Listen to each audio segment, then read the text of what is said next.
10 because they were defeated by Cleveland tonight pretty soundly. Yes. And Sevier County coming in at number 5. I have a feeling they're going to move up that list. Bump up. So, and Powell at number 8, I think they move up after tonight's win too. So, and you look at 6A, Oakland up top with 14 first place votes. Maryville at number 3, back around the top where they should be. Yeah, that's what we traditionally think of when we think of Maryville. And then Bearden getting that 6th place. They'll fall after tonight after that loss to Anderson County. So that's where the polls stack up.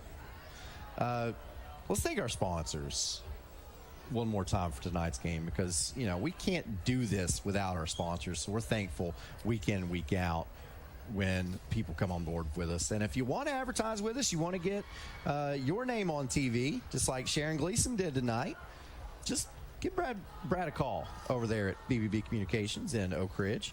Sharon Gleason, Leadership for the Next Generation for Oak Ridge School Board, and that's paid for by the candidate. IB3 Global Solutions, always putting the mission first, headquartered in Oak Ridge. IB3 Global delivers focused solutions to a diverse customer set across the federal government. From East Tennessee, they project a worldwide footprint in support of their customers. Also, Climax Roofing. We'll tell you about those in a second, but first let's tell you about, well, no, let's go ahead and do Climax Roofing. More than just a roofing company, Climax Roofing and Renovations committed to delivering top-notch quality and exceeding your expectations. Contact them today, discuss your project, and let them bring your vision to life. They've got that 5-star rating on Google. Now, let's mention Anderson County Commissioner Sabre Beauchamp. Roll Wildcats roll. And you know what? I'm not counting them out just yet. They've got a whole season to get that rolling and make Sabre Beauchamp happy. So, and Wildcat for Life, Mike Kelly, affiliate broker for Betsy Coleman Realty Company. Give Coach Mike Kelly a call today for all your real estate needs. Also, big thank you to Big Orange Tree Service. Chase and Stiltner, no job too big, too small, fully insured and qualified. Full tree removal, stump grinding, gutter cleaning, lot clearing. Call 865-414-5499. Jason Stiltner, supportive in multiple games for us. We thank him for that. And just give a shout out to our normal sponsors, week in, week out. Of course, our title sponsor, OAB Law. Hammers, which sponsors our First Downs.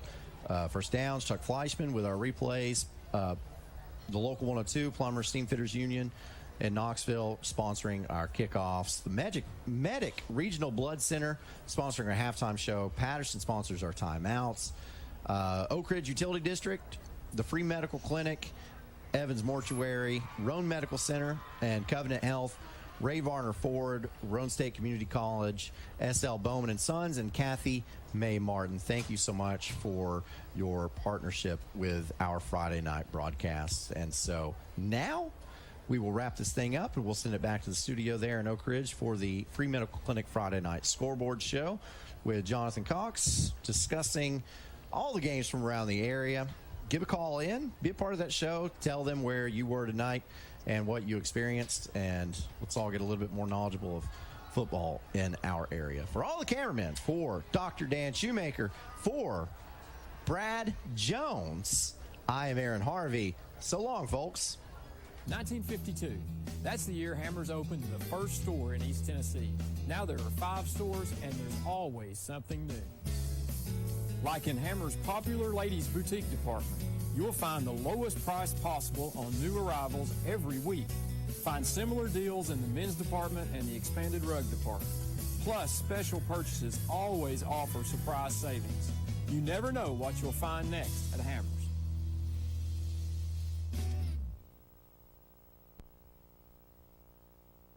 In East Tennessee, our work heritage runs deep.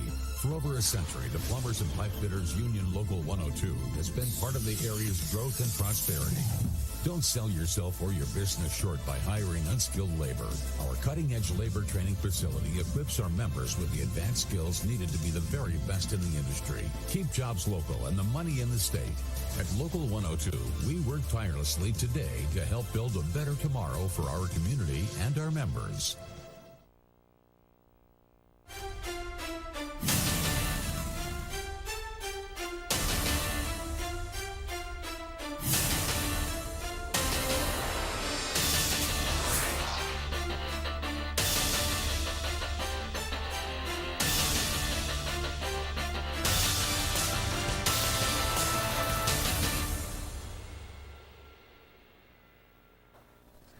And welcome to our Friday night free medical clinic scoreboard.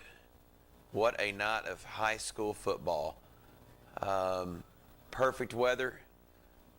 Everyone's coming off a short week of Labor Day, and what a night of high school football. We have a game in overtime over in Halls, Fulton Halls in overtime. You have Anderson County absolutely just beating the Bearden Bulldogs up 35-18. I don't know if I've ever received as many texts for a regular season. So glad that Anderson County won. So glad that Anderson County won. Great, I think that just shows where people are with Bearden. It's a great football game there. Clinton wins a football game tonight against Scott. Big win for Clinton. Just a lot of good high school football games tonight. Greenback, rough week for them, rough week for their team, their coach, and in their community. But Oak Ridge, I went and watched that game, about 2 quarters of that game, and I can't wait to hear from the Oak Ridge people. I can't wait for DJ to get here to talk about that. But they passed the eye test, but that's about the only test they passed. Powell played harder. Powell played more physical, and they played faster. And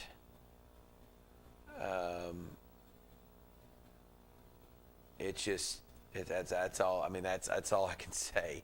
I don't know there was a certain point of the game that I ever thought Oak Ridge was going to win that football game by watching it in person. But just a great night for high school football.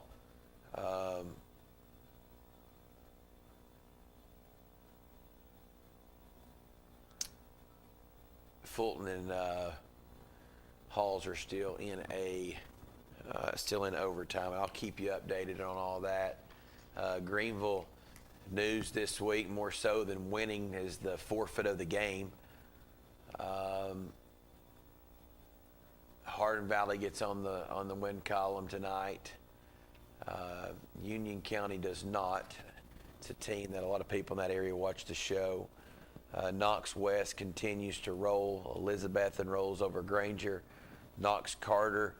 I don't know if y'all know or not, Todd Helton is the coach at Knox Carter. The Todd Helton tonight went out and did the coin toss for that Carter GP game. So pretty good story there. Let's talk about our sponsor real quick, Free Medical Clinic. Every dollar you donate to Free Medical Clinic turns into $5 of value based on the dedicated volunteers. Costs FMC $150, $125 per patient appointment, but we turn that into $600 worth of medical care. Please go see them for the Free Medical Clinic if you don't have insurance. Their website is fmcor.org.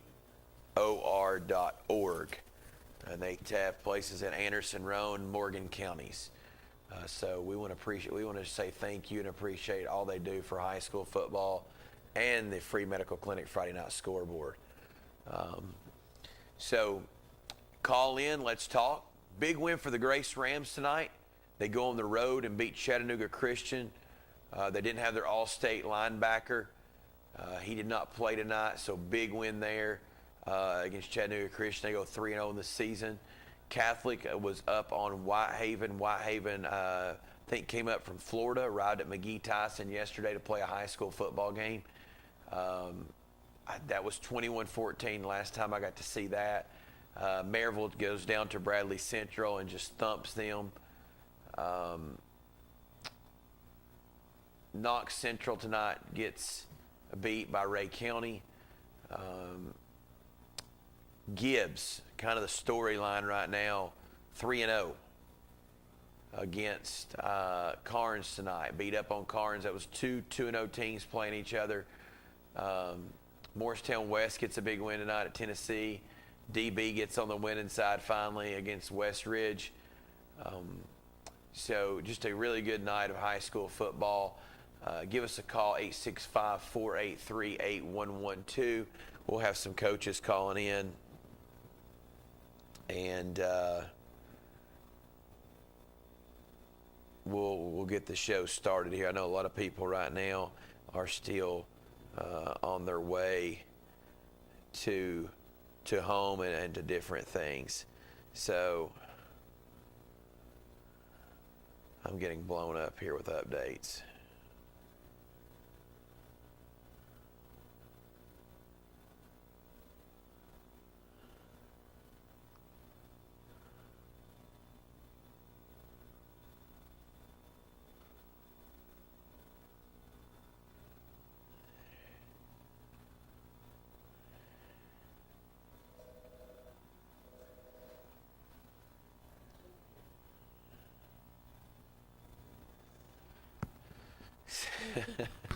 Y'all going to leave me alone. I can't even do the show right now for all these texts coming through. I got some real good friends here. Let me take this first call here. Go ahead, caller. You're on the air.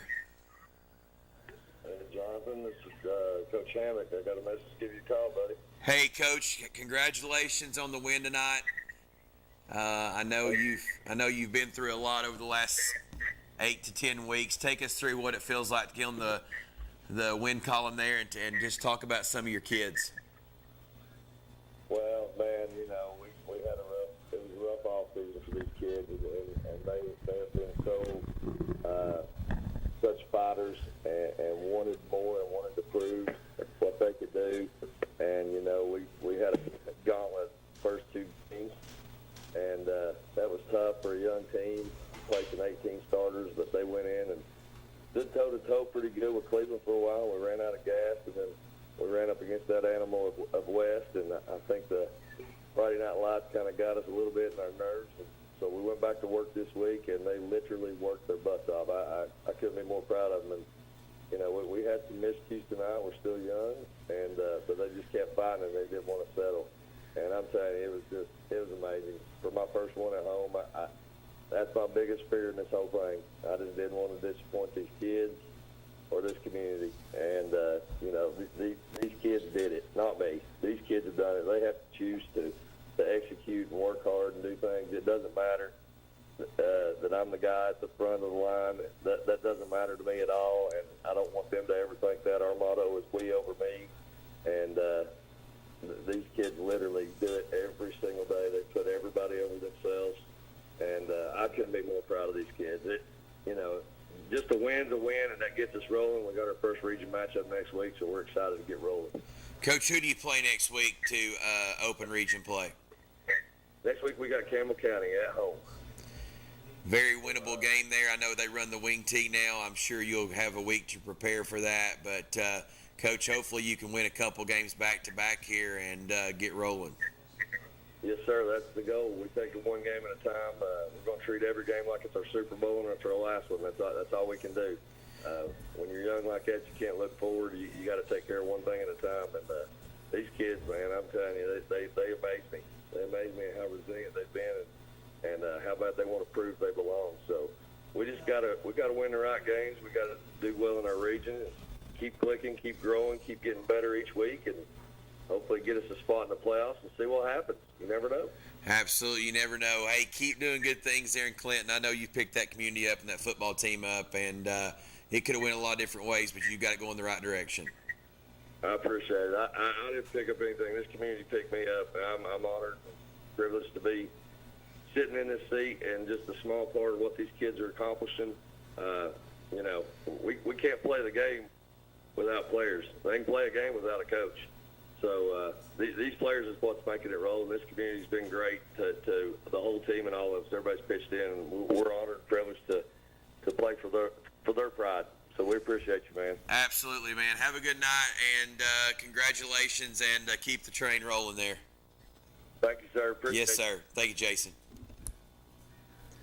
And that's a coach right there that took a job, late. Didn't really have spring practice, I don't think, with his team. comes into a situation and goes to Cleveland, plays really well, plays the defending state champ West, who's just steamrolling everybody, and then gets a win tonight. So really, really good showing for the Dragons. Go ahead, caller. You're on the air. Down, Cox. What's going on, Queen Bee? Not a lot, buddy. I ain't paid too much attention to high school football this year, since I'm on the sideline, but what's wrong with Oak Ridge and Kingston? David, I went to the Powell Oak Ridge game tonight for probably about a quarter and a half. I actually got to see Joe Gaddis. He was asking about you. And we sat there and laughed and cut up for about a quarter. But what's amazing about Oak Ridge is they pass the eye test. When you look out there, you've got some good-looking receivers, some good-looking linemen. You have a tight end who's a FBS player, and they just flat-out got their tail kicked. Powell played harder than they played. They played faster than Oak Ridge, and they just dominated the football game. As Powell was walking off at halftime, the things that were coming out of those kids' mouth, you could tell they were going to win the football game, and they didn't have a lot of respect for their opponent. And when that happens in football, the other team's in trouble. Yeah. Well, you won't believe this. I got a call from an Oak Ridge fan tonight, and we were talking, and I said the same thing you just said. I said, man, Oak Ridge is big on the line, offensively and defensively, but there's something amiss. I don't know what it is. It don't look like the same. Don't look like the same Oak Ridge team we've seen in the past years, anyway. I think they look like they were clicking a little earlier last year with the same players. When I say the same players, particularly the quarterback and a couple of the receivers. But, you know, they play a game, they take week 2 off, and they go to Powell. I think this coming week they have a region game.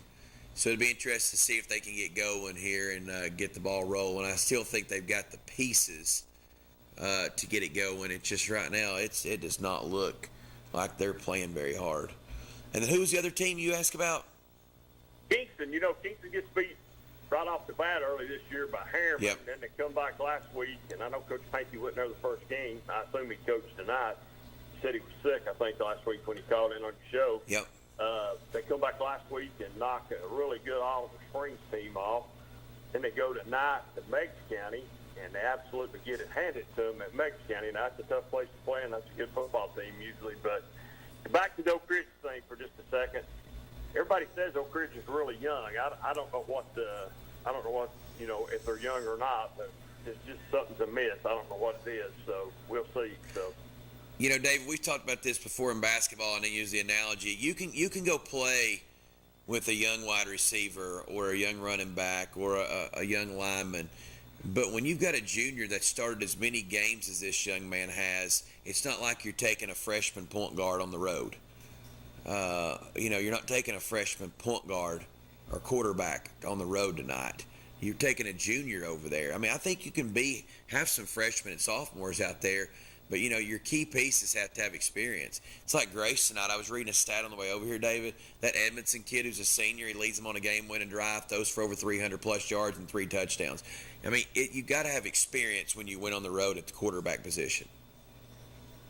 that's true, and I'm like you.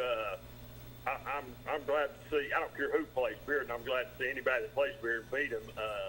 He's getting a little bit of what he deserves over there. It seems like. Anyway, it's another team I don't know very much about. I'm just glad to see him getting beat. So, but I think the team that's really, you know, all I heard all summer was, well, Cofield's not going to be this, and Cofield's not going to be that. They're not going to be good this year, and everybody's going to get to take their lumps out on Cofield. I think a lot of people are wrong about the Cofield. Oh, for sure. Yeah, for sure. I don't think that's ever the case. You don't ever count them kids out down at Cofield. That's a tough community, and that's a tough football team every year. I don't care how many they lose from year to year or who they lose from year to year. They just know how to win football games down at Cofield. It's a culture. I mean, it's like what's going on in Anderson County right now. It's like what's going on in Anderson County right now. Forever, Anderson County was playing a weak schedule, 10-0, early exit. Davey Gillum decides he wants to start playing real football and beef his schedule up, and he wins a state championship, and now those kids, that's what they think they're supposed to do. I wouldn't be a bit surprised if this team right here we watch is 9-0 going to the postseason, and I wouldn't be a bit surprised if they're not in Chattanooga playing for a state championship. Yeah, there's a lot of people talking about that right now. I mean, I don't know who's left on their schedule coming down the pike or anything like that. I'm not really, like I said, I'm not really kept up with a whole lot of it.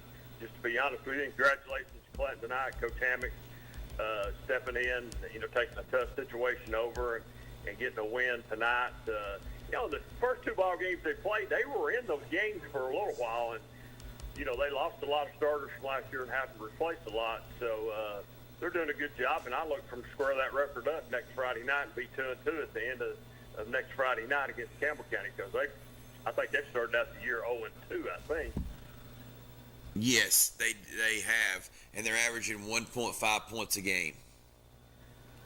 That's not going to win you many ball games. Not where I'm from, anyway. It's not. So, no. Hey, and I know you keep up with Farragut a little bit. What's going on at Farragut? I mean, they're just like I know they lost their coach, but a coach took that job. It's been on that staff for quite some time, hasn't he? Yeah, so Eddie Courtney, he was a Fulton guy. If you remember Coach Courtney a while back, and then he's been the head coach over at Farragut for several years. His son took over that job, and his son, I think, has been the play caller, offense coordinator. But I think it's just a year of Farragut just being down and being young, and then they've started off playing, three pretty good teams. And then you got to think, David, Farragut's losing kids to Bearden and Catholic and Concord Christian right now. I mean, so it's a tough spot over there in West Knoxville. I think West Knoxville might be the hardest job right now for for football and basketball, because the privates are just eating them up, getting their kids. And then they're losing kids to other people. So it's been tough. So, yeah, that's a surprise right there, just to see them, like they are right now. I don't know, what are they, 0-3, I think, maybe right out of the gate here. So that's right. That's just unusual for Farragut to be 0-3 at this time of the year. So I know it's early on. There's still some ball games left to be played, but it's good. It looks like Maryville's got the train back on the tracks over there a little bit. So some of the names that we usually talk about are back to being back at the top again. Yeah, that's exactly right. Hey, David, we have just got breaking news that there was a young man from Union County airlifted to UT Medical Center tonight. I just got the text. So, pretty bad accident over there with Union County. Hadn't heard anything about that. Yeah, it even gives the kid's name on here. If you get anything, update us a little bit. Yeah. Hey, we're going to take a quick commercial break. Some of my helps here, David. As you know, I used to roll in late on you. Call us back when we start talking college football. I have a question for you about UT. So when we start college football, give me a call back. I'll call you back, bud. Thank you, buddy. Okay, sorry about that. If you were on hold and lost service or hung up, you can give us a call back at 483-8112. We're going to jump out and take our first commercial break here on the Free Medical Clinic Friday Night Scoreboard, and we'll be right back. 1952. That's the year Hammers opened the first store in East Tennessee. Now there are 5 stores, and there's always something new. Like in Hammers' popular ladies' boutique department, you'll find the lowest price possible on new arrivals every week. Find similar deals in the men's department and the expanded rug department. Plus, special purchases always offer surprise savings. You never know what you'll find next at Hammers.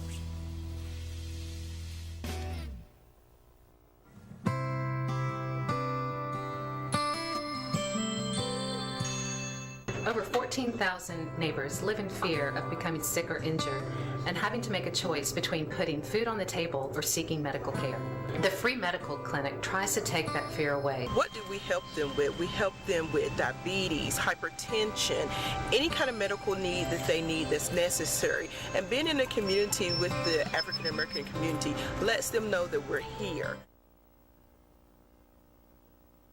To me, being an attorney means more than practicing just law. It means pulling alongside my clients and being their partner. It means keeping my clients informed through the legal process, which can be overwhelming. At OAB Law, we stand with you because communication is key. At Ferris, we want you to get the most out of your time and end each day feeling good. That's why we pioneered exclusive lawnmower suspension technology, allowing for full-speed mowing, even over the roughest terrain. Grow your business by getting more done in less time with Ferris. Ferris. Work hard, feel good. Found exclusively at independent Ferris dealers. 1 in 7 people will need a blood transfusion during their life. That's 1 person every 2 seconds receiving a life-saving product. At Medic Regional Blood Center, we are the primary blood provider for 25 hospitals in 23 East Tennessee and southeastern Kentucky counties. Started in 1958, Medic has been serving Knoxville and the surrounding areas for 66 years. For 1 hour of your time, you can save a life. Visit medicblood.org for more information on blood donation.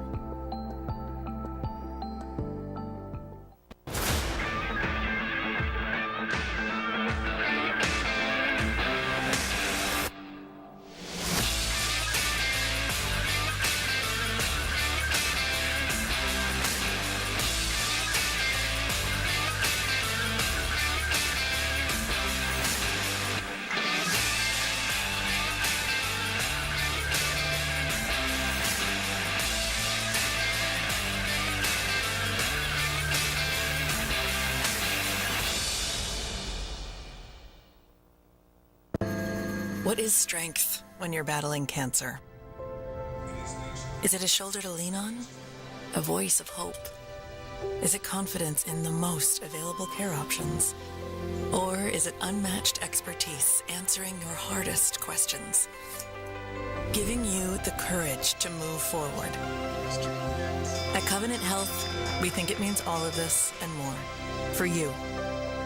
Let our strength be yours. I wanted to continue my education after high school, but my family and I didn't think we could afford it. Then I found out that Roane State has the options to make college possible. Now I'm pursuing my dreams and will make my family and community proud.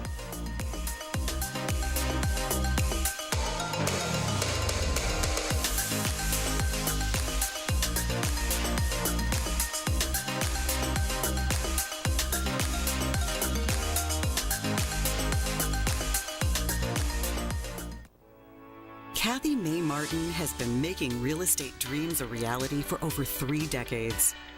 Buying or selling real estate is one of the most important decisions you'll ever make. Choosing the right realtor is next. Thinking of buying or selling? Call Kathy Mae Martin at Coldwell Banker Jim Henry & Associates for all your real estate needs. Rest assured, with Kathy's knowledge and experience, you will be on the winning team. Evans Mortuary has been serving the needs of families in and around Roane County since 1976. As established members of our hometown community, we understand the security of dealing with people you know you can trust. We build our reputation on this trust. The Evans family appreciates the confidence the community has expressed in us over the years and will constantly strive to earn that favor. Evans Mortuary, 805 North Gateway.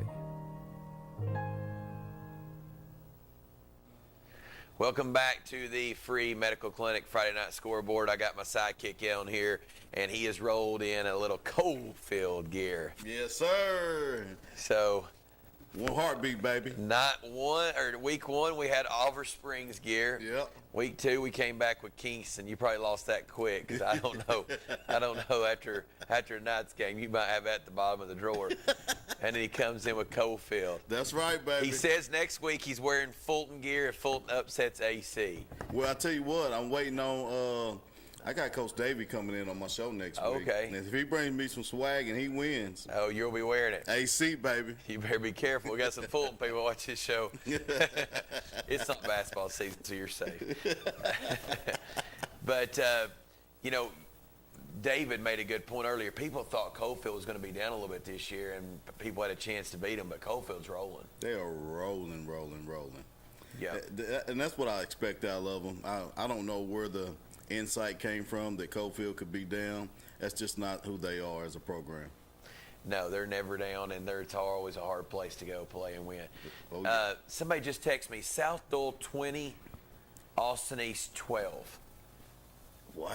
I don't know that Austin East will win a football game this year. Well, they're closing the gap. I don't know. South Dole, I thought whoever lost that game tonight might not win a game this year. Well, they're on the road for that then. I mean, just looking at their schedule, South Dole more so than AE. Right. AE's got a couple winnable games, but it's just hard to believe that program is, you know. Well, when you got your best players scattered all over Knoxville. All over Knoxville. A lot in Bearden, it's going to be hard to win. All over Knoxville. Until Coach Stan can get those guys to stay there. Yep. That's what it's going to be. Yeah, that's a tough one. So I spoke about it a little bit earlier, and we'll hit back on it here again, and then we'll talk Oliver Springs when our other sidekick gets here. But Anderson County, they have to be the odds-on favorite to win the region. Yeah. They have to be the odds-on favorite, I think, right now to go undefeated and win another state championship in 4A. I can agree with that. And they're coming into Bearden. Of course, Bearden's a tough fight no matter what. From what I've been told, a lot of their Bearden's guys are down. Jason Thompson's down, the wide receiver. I can't get his name out off the top of my head. But a lot of their main guys are down. Quarterback did not play tonight. Parrott played quarterback. Okay, and he may be one of those. So it was at least 4 good names that I heard that was down going in to play against Anderson County. So I knew that was going to be a tough fight for Bearden. Well, you know, and I was talking to a guy on the way here, and he made a really good point. Bearden has opened with 2 of the most physical football teams in the area. Hands down. Anderson County is a very physical football team. Oh, yeah. Especially with the new linemen they have. I mean, they got more beef up front now. Yeah. And they play a physical brand of football. But Anderson County didn't play last week. Yeah, they got a week off. So now, I mean, you're playing a team that's played Alcoa and West. Yeah, back to back. Back to back on a Saturday, Friday. Right. And then you've played a Friday, took a week off. I mean, took basically a week off from not playing because of the thunderstorms. And they looked tonight like the better team. They dominated them. Well, Coach David Gillum in that program, we talked about it last week, they do things right that way. They build up the program, and what I like about it is their community. They start from the Little League, right? They're building those guys up from the Little League on through North Middle School all the way into Anderson County, Mavericks. Yeah, for sure. Yeah. For sure. And they've built a good culture up there. You know, we talked about it on the show. Anderson County's thing for this show for a long time was they're going to win a lot of regular season games. They didn't play a real tough region. Their region this year is not any good. But what they've done outside of it, they opened the season with Powell, Science Hill, and Bearden. Tough games. That's Coach Dave Gillum want to get them boys playing the hardest competition he can so things will slow down for them. Absolutely. And that worked for him the first year he done it. They go 15-0. They beat those teams, and I think they were more prepared when they went to play Pearl Cohn and Greenville and Elizabethton. Yeah, no doubt. And the proof's in the pudding. Yeah, no doubt. They would get to that Elizabeth and Greenville game, and it would not end the way they wanted to. They play a tougher schedule, and they end up winning the state championship. Absolutely. So I really do. I would be very surprised if they do not go undefeated in the regular season. I'd be very surprised if they're not playing for a state championship. I agree, Coach. I agree. Yeah. Let's say hook 'em. That's right. Hook 'em. That's Coach, right. I need that swag. Coach Gillum, I need that swag. I need to text him trying to bring you some swag. So, the Oliver Springs game last week, it's good to see them come back and play really good football this week. I thought last week was probably a big letdown. You know what? I don't think they ended playing Oliver Springs Bobcat football. I think they started off on the high end. It looks like they was going to blow Kingston out. It wasn't going to be a competition. But with Coach coming back, Coach Spanky on the sideline, he got those boys revved up. They found the second win and came back and put a spanking on Oliver Springs. Yeah. 27 points after they was up, 7-0 or 21. It was bad. They scored 27, like 21 unanswered for sure. So it was tough, and it was good to see. But how Kingston do today? Kingston got beat pretty bad by Meigs. Yeah, it was pretty. I don't know the final. I know at one time it was I think it was a 3-touchdown game actually. Yeah. I try to keep up with everything, but what was it? 48-13. Yeah. So pretty bad situation. I was shocked that Oliver Springs beat Herman the way they did today. Yeah. That was a shocker. Yeah. Because they lost by 1 point last year, brought back a lot of guys. And they've been on the road, beating Kingston, going to Wartburg, taking care of business. I thought it was going to be a better game, and they was at home in Harriman, but Oliver Springs played Oliver Springs football today. Absolutely. Let's go to the lines. Go ahead, caller. You're on the air. Hey, this is Jimmy Carter. How y'all doing? We're doing good. Jimmy, how are you? Doing great, man. Hey, I just wanted to get your guys' thoughts on these Beard and Oak Ridge teams, man. I tell you, I had high hopes, especially for Beard, with all the kids they bring in there, thinking that they're going to run the table. What's your thoughts on that? I think what's crazy is they could be 0-3. Yeah. But they could be 2-1 right now as well. Right. They should have won if they don't kick the ball deep at Alcoa's best player, they win the football game. It was coaching malpractice. Yeah, period. And tonight they had a lot of guys out. So with those guys that you're talking about that they're bringing in, at least 4 of them are big players for Bearden, and they're out. Yeah, and caller, I heard this on the way here. I'd heard it earlier in the week, and I got it confirmed tonight. Bearden has brought in a 4-star lineman out of the Memphis area who has moved to the area, and their mom got a job, and he'll be eligible next Friday night.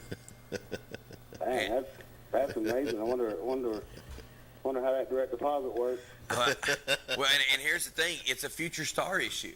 Right. I mean, Walter Nolan. How'd they know him to get him to Powell? How'd they know the kid that came, the quarterback? Yeah. Well, I know how they know that kid. Josh Jones knew the family because he travels a lot because he's a student of football, and he met the parents somewhere doing some type of training in football, and they was at an AAU tournament here in Knoxville.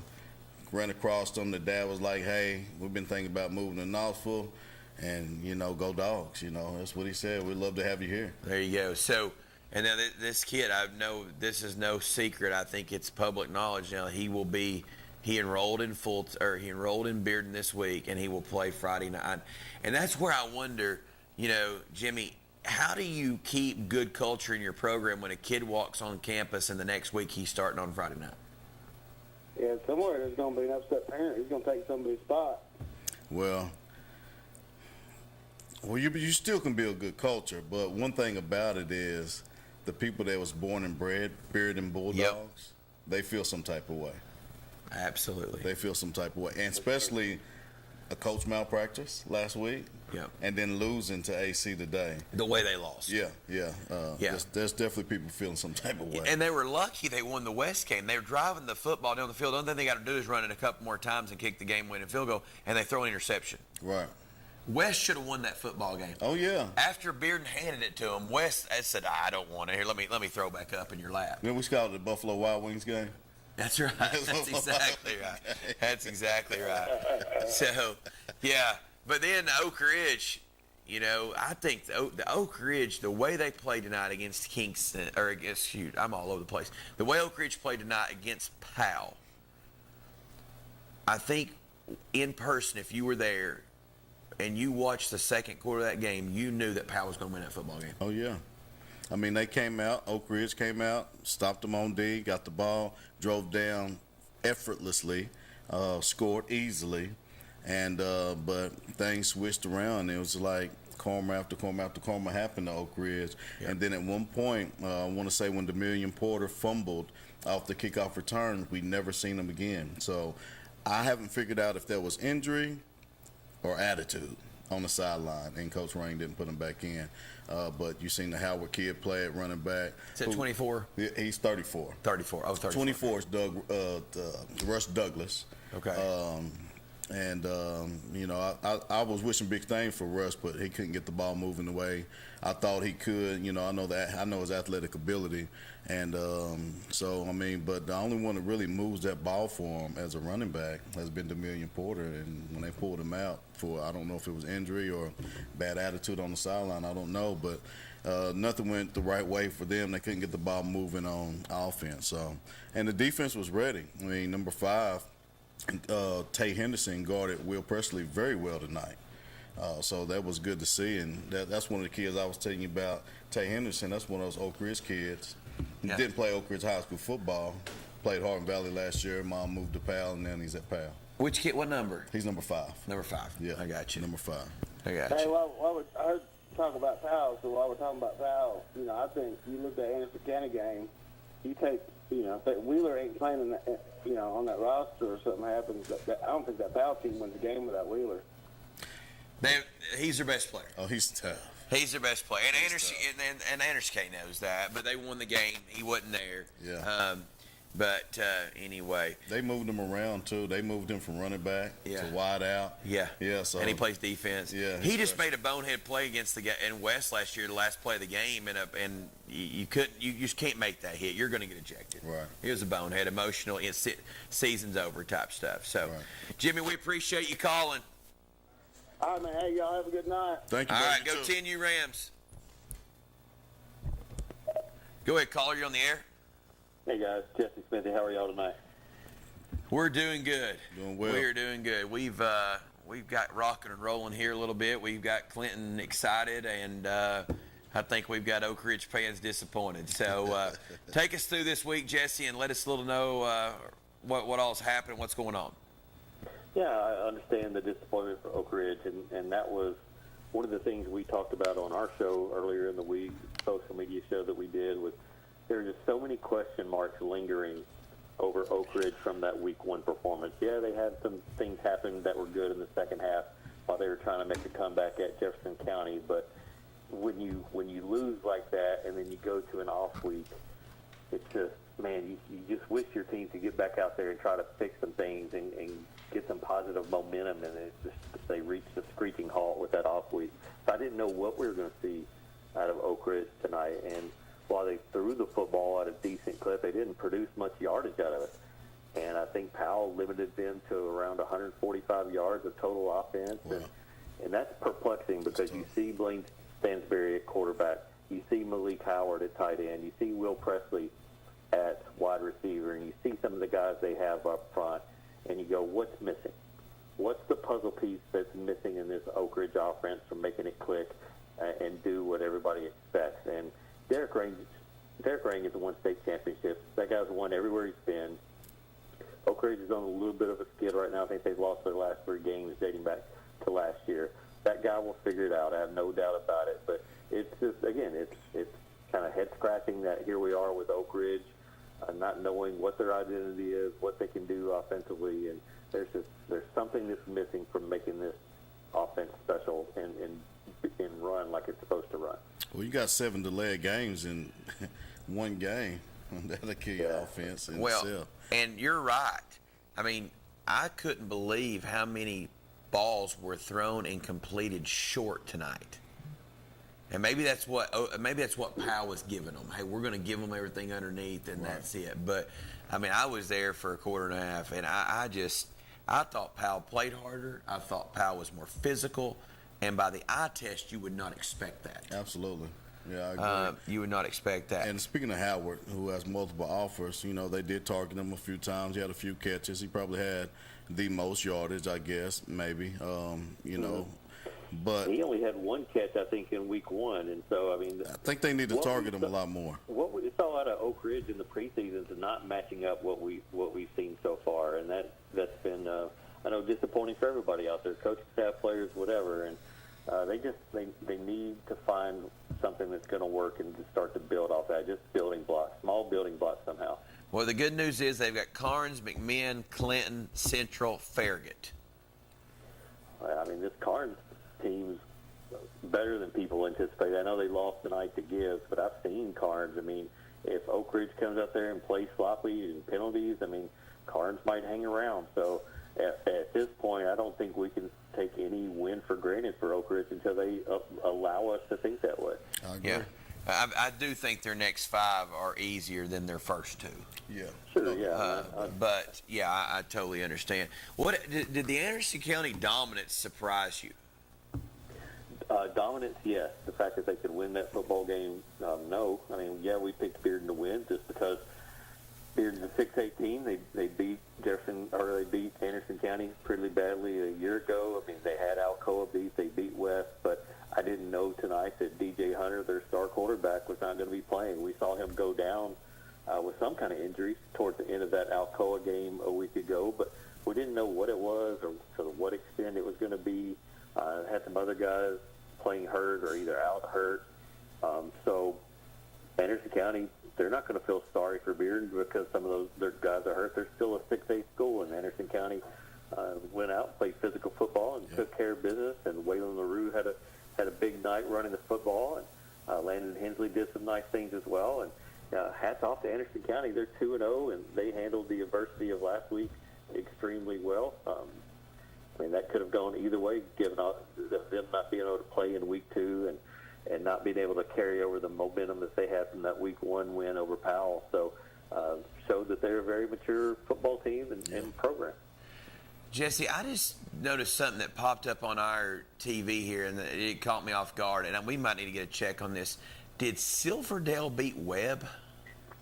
They did, yeah, according to TWSAA's website. And this is a Webb team that I liked a lot. I saw in preseason multiple times.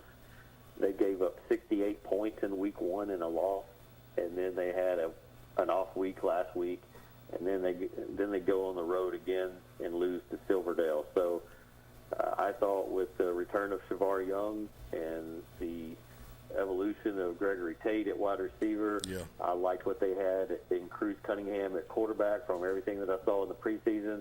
They were going to have an okay run game, maybe not great, but they're not super dominant on the lines of scrimmage, and that's a problem.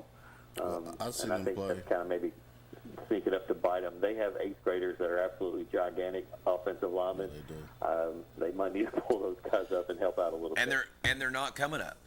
The sister goes to Grace, and the 2 8th graders go to Webb, and they're not going to play high school football right now because, from my understanding, next year they'll be wearing gold and green.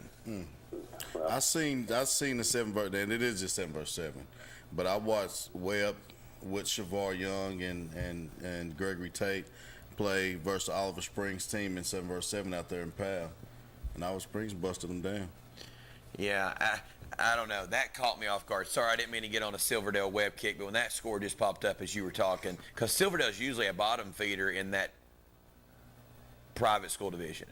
It's I'm really intrigued to see the stats for this game and just seeing what's giving Webb difficulty. Like again, like I saw Alcoa or Webb in the preseason at Alcoa just moving the ball at will and with their pass game. So I'm not sure kind of what the issue is right now with Webb, but definitely one of the surprises of this week 3. Jesse, I know you had a very active week and with just different news and stuff going on, but what else kind of caught your attention this week, and then we'll let you talk a little bit about what you see moving forward into region play next week. What caught my attention maybe score-wise? Yes. Or, I mean, we've talked about Bearden, Anderson County. That was definitely one of the marquee games, and also Oak Ridge, Powell. Maryville looks completely dominant, just like we kind of thought they were going to be this year in the regular season. Remember, they lost twice to Bradley Central last year when Bradley Central had Boo Carter, a couple other guys move in and kind of create this super team, if you will, in 6A, at least here in East Tennessee. And Maryville very much wanted to get a little payback tonight, and they shut out Bradley Central, held them to next to nothing yardage-wise. And Will Jones had a great night throwing the football. I think only 2 incompletions, over 200 yards, 3 touchdowns. Ran the ball extremely well as well. So Maryville, we liked what they looked like in the preseason. We knew they were our number one team. It was them clear cut as the number one team, and they're playing like it. Yeah, they are. And that quarterback's good. He's got a really good line. Very good line. And there's a big game between them and West High School next week. That'll be one of two marquee matchups. It's not a great week of high school football next week. There's not a lot that really jumps off the schedule at you. Is that at West? I'm checking on that right now. But that game, Maryville West, and then Alcoa and Greenville, your kind of two premier games. That game is at West next week, and West has won the last two times they faced Maryville. Remember, in 2022, they beat Alcoa and Maryville in the same season. Wow. That hadn't been done in the state since 1999. Wow. And that win in 2022 that they got over Maryville was their first over Maryville since 1996. And then they follow it up with another win over Maryville last year. So if Maryville's on a revenge tour, West better look out, because that's definitely something that I'm sure Maryville is going to remember. They have not given up a point this year defensively, and West offense seemed to kind of find its stride tonight. So very much looking forward to that game next week. That's where I'll be. Yeah, Maryville at West, and then you got Greenville at Alcoa. And remember last year we were all excited about that Alcoa at Greenville game, and then we didn't even get to play the second half because of weather. Inclement weather washed it out, lightning in the area for a long time. I think it was a tie football game there late in the first half, and Alcoa was really starting to find its rhythm and kind of take control of that game, at least for the time being, and just never got to see that game come to fruition. So looking forward to that next week on Thursday night. Okay, it was Thursday night. I was going to say, well, don't tell Spradlin that you're going to be watching Maryville West or he'll hurt his feelings. No, that should be the premier game on Thursday night. If there's another game in the area on Thursday night, it's not going to get as much attention as that one. Well, I will be at Sweetwater for the Grace Rams middle school game against Sweetwater Thursday night. Sweetwater. So, yeah. Living the dream. Yeah, living the dream in Sweetwater, home of Benjamin Downs. That's right. Dr. Downs, as I was told. Dr. Downs. Yeah, we've got him convinced he's a doctor, although he's not. We're trying to get him a job promotion. He's a good man. Yeah. Well, Jesse, we know you have a lot to do, and, we've covered a lot tonight. Before you leave, can you explain the Todd Helton coach, Todd Helton Hall of Famer relationship at all? Do you know anything about that for a fan who called in, text and asked? Yeah, I think it just became its own little entity in terms of a story.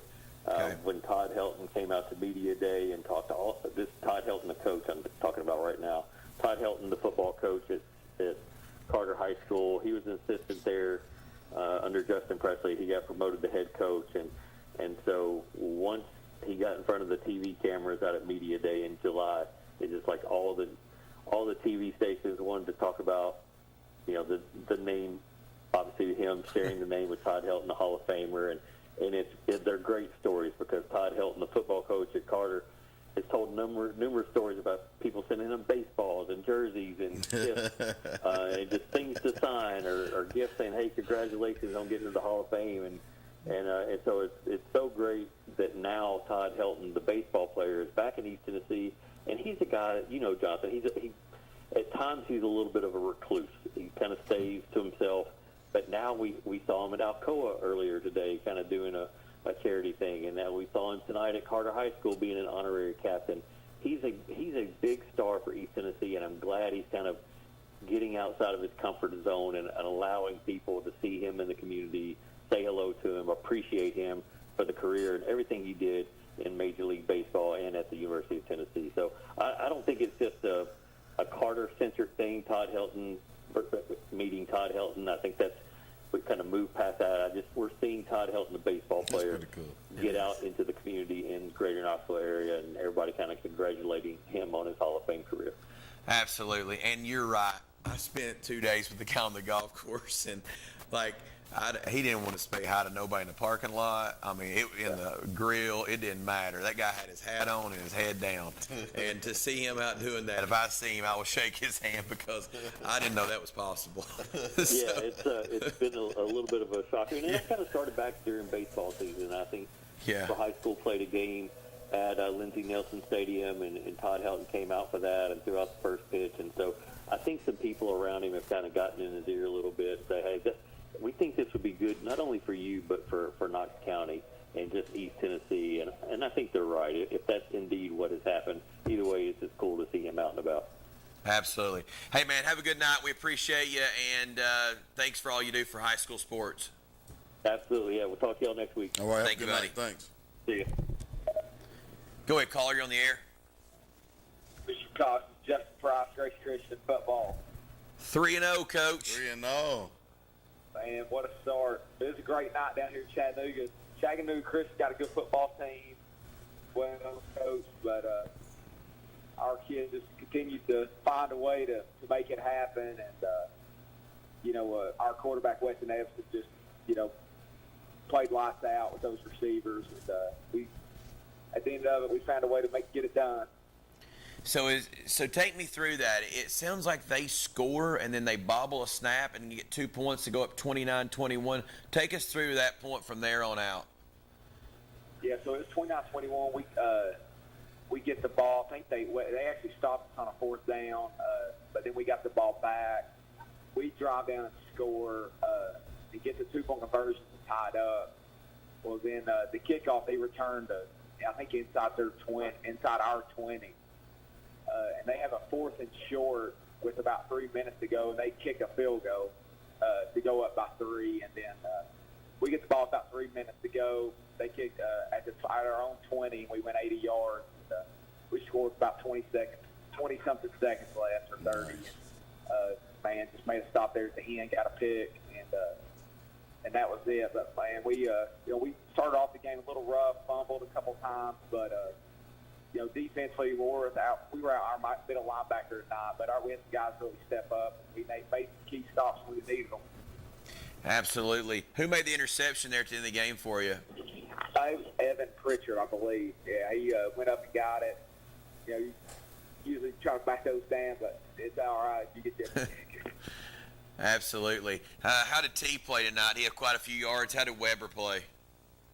They both played good. I think, Weber had 2 more. He had about 80 yards received, another 2 touchdowns, which, it puts him at 7 receiving touchdowns on the year already. Wow, I mean, nice. Just a sophomore. I mean, maybe leading the state receiving touchdowns. He's a guy when he gets the ball, he's got a chance to score every time. And then, Terry on last week did it in the run game. This week we put him more at receiver and, had a bunch of yards, a couple touchdowns rushing as well. I mean, it's our offense is so dynamic with the skill set we have at skill positions, and then our offensive line protected Weston well tonight. I mean, we gave up a strip sack early in the game, and then one kind of scrambled and fumbled. But our young offensive line, we have any seniors up there. They're battling, and with Weston, once Weston got dialed in, I think he was 14-15 at halftime, and then ended with 21 and 27, 300-something yards. Wow. Weston's just playing at a high level right now. Yeah, and the thing about it is when you take over a program and the talent was coming, but the culture, you go fumble twice early, and for your kids to bounce back and then hang on and win, that's a good sign, man, because that's just how you become good. That's how you start expecting to win right there. Absolutely. So there's no how's the doubt. 8th grader We were a doing, little Coach? behind there early, and then at the start of the halftime, they drove down and scored, and then kicked an onside kick and got it. And I think they early on, like we were dialed in offense. I think they were trying to keep us off the field, and but we just made enough stops defensively, and like I said, those facing that adversity and to find a way to win. I think it's just big for the momentum of our program, and let our kids know the investment they've made. There's a return on that. Hey, how's that 8th grader you got doing, Coach? What's that? I'm sorry. How's that 8th grader you have over there doing?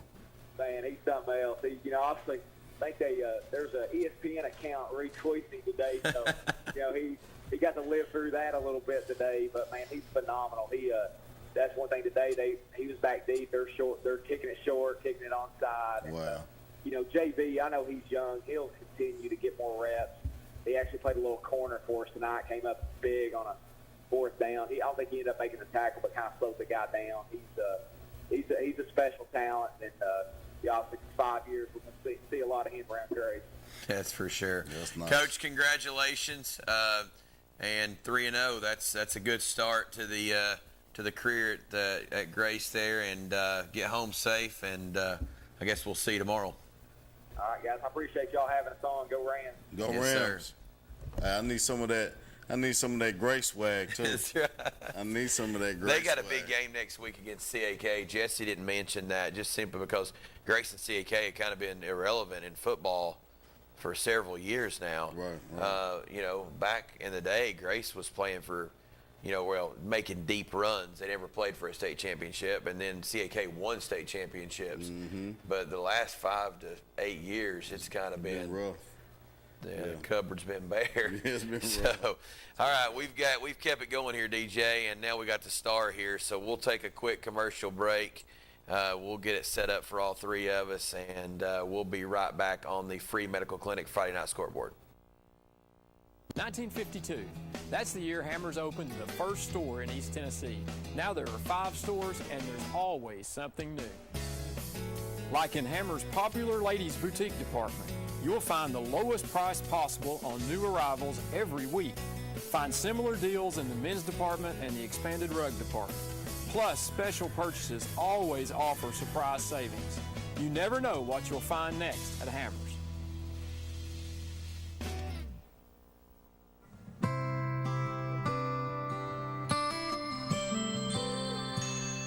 Over 14,000 neighbors live in fear of becoming sick or injured and having to make a choice between putting food on the table or seeking medical care.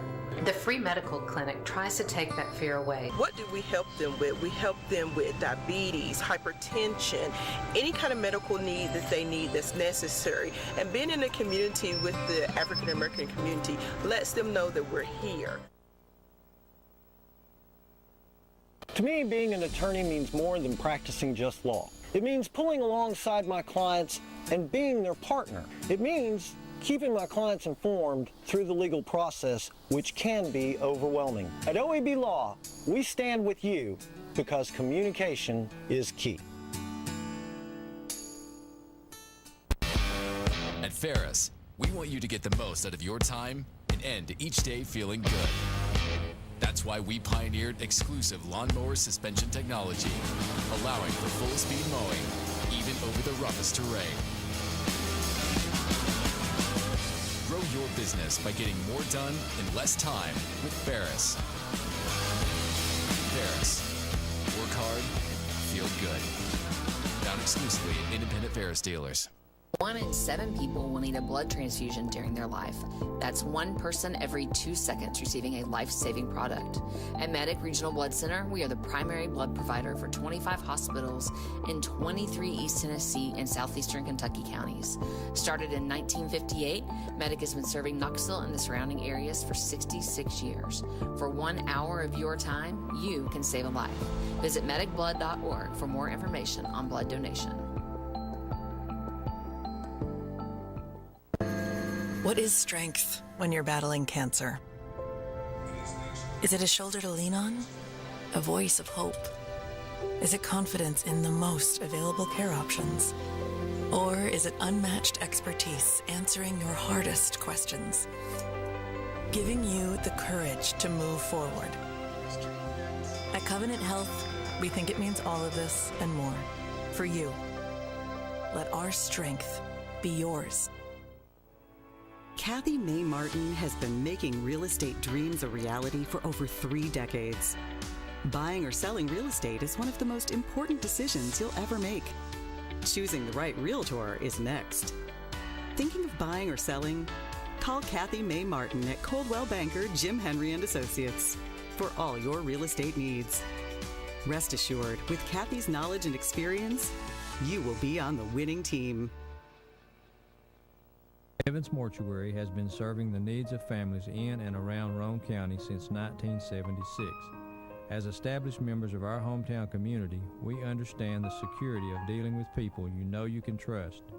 We build our reputation on this trust. The Evans family appreciates the confidence the community has expressed in us over the years and will constantly strive to earn that favor. Evans Mortuary, 805 North Gateway. A college degree can't be earned in just one day, but can be achieved by doing our best together, just one day at a time. From getting a great start with your Roan State Success Coach, to learning together in the classroom, accessing free tutoring in the Learning Center, and working one-on-one with your instructors. Together, we succeed, one day at a time. Oh, and free tuition helps. So apply at roanstate.edu now, and let's succeed together.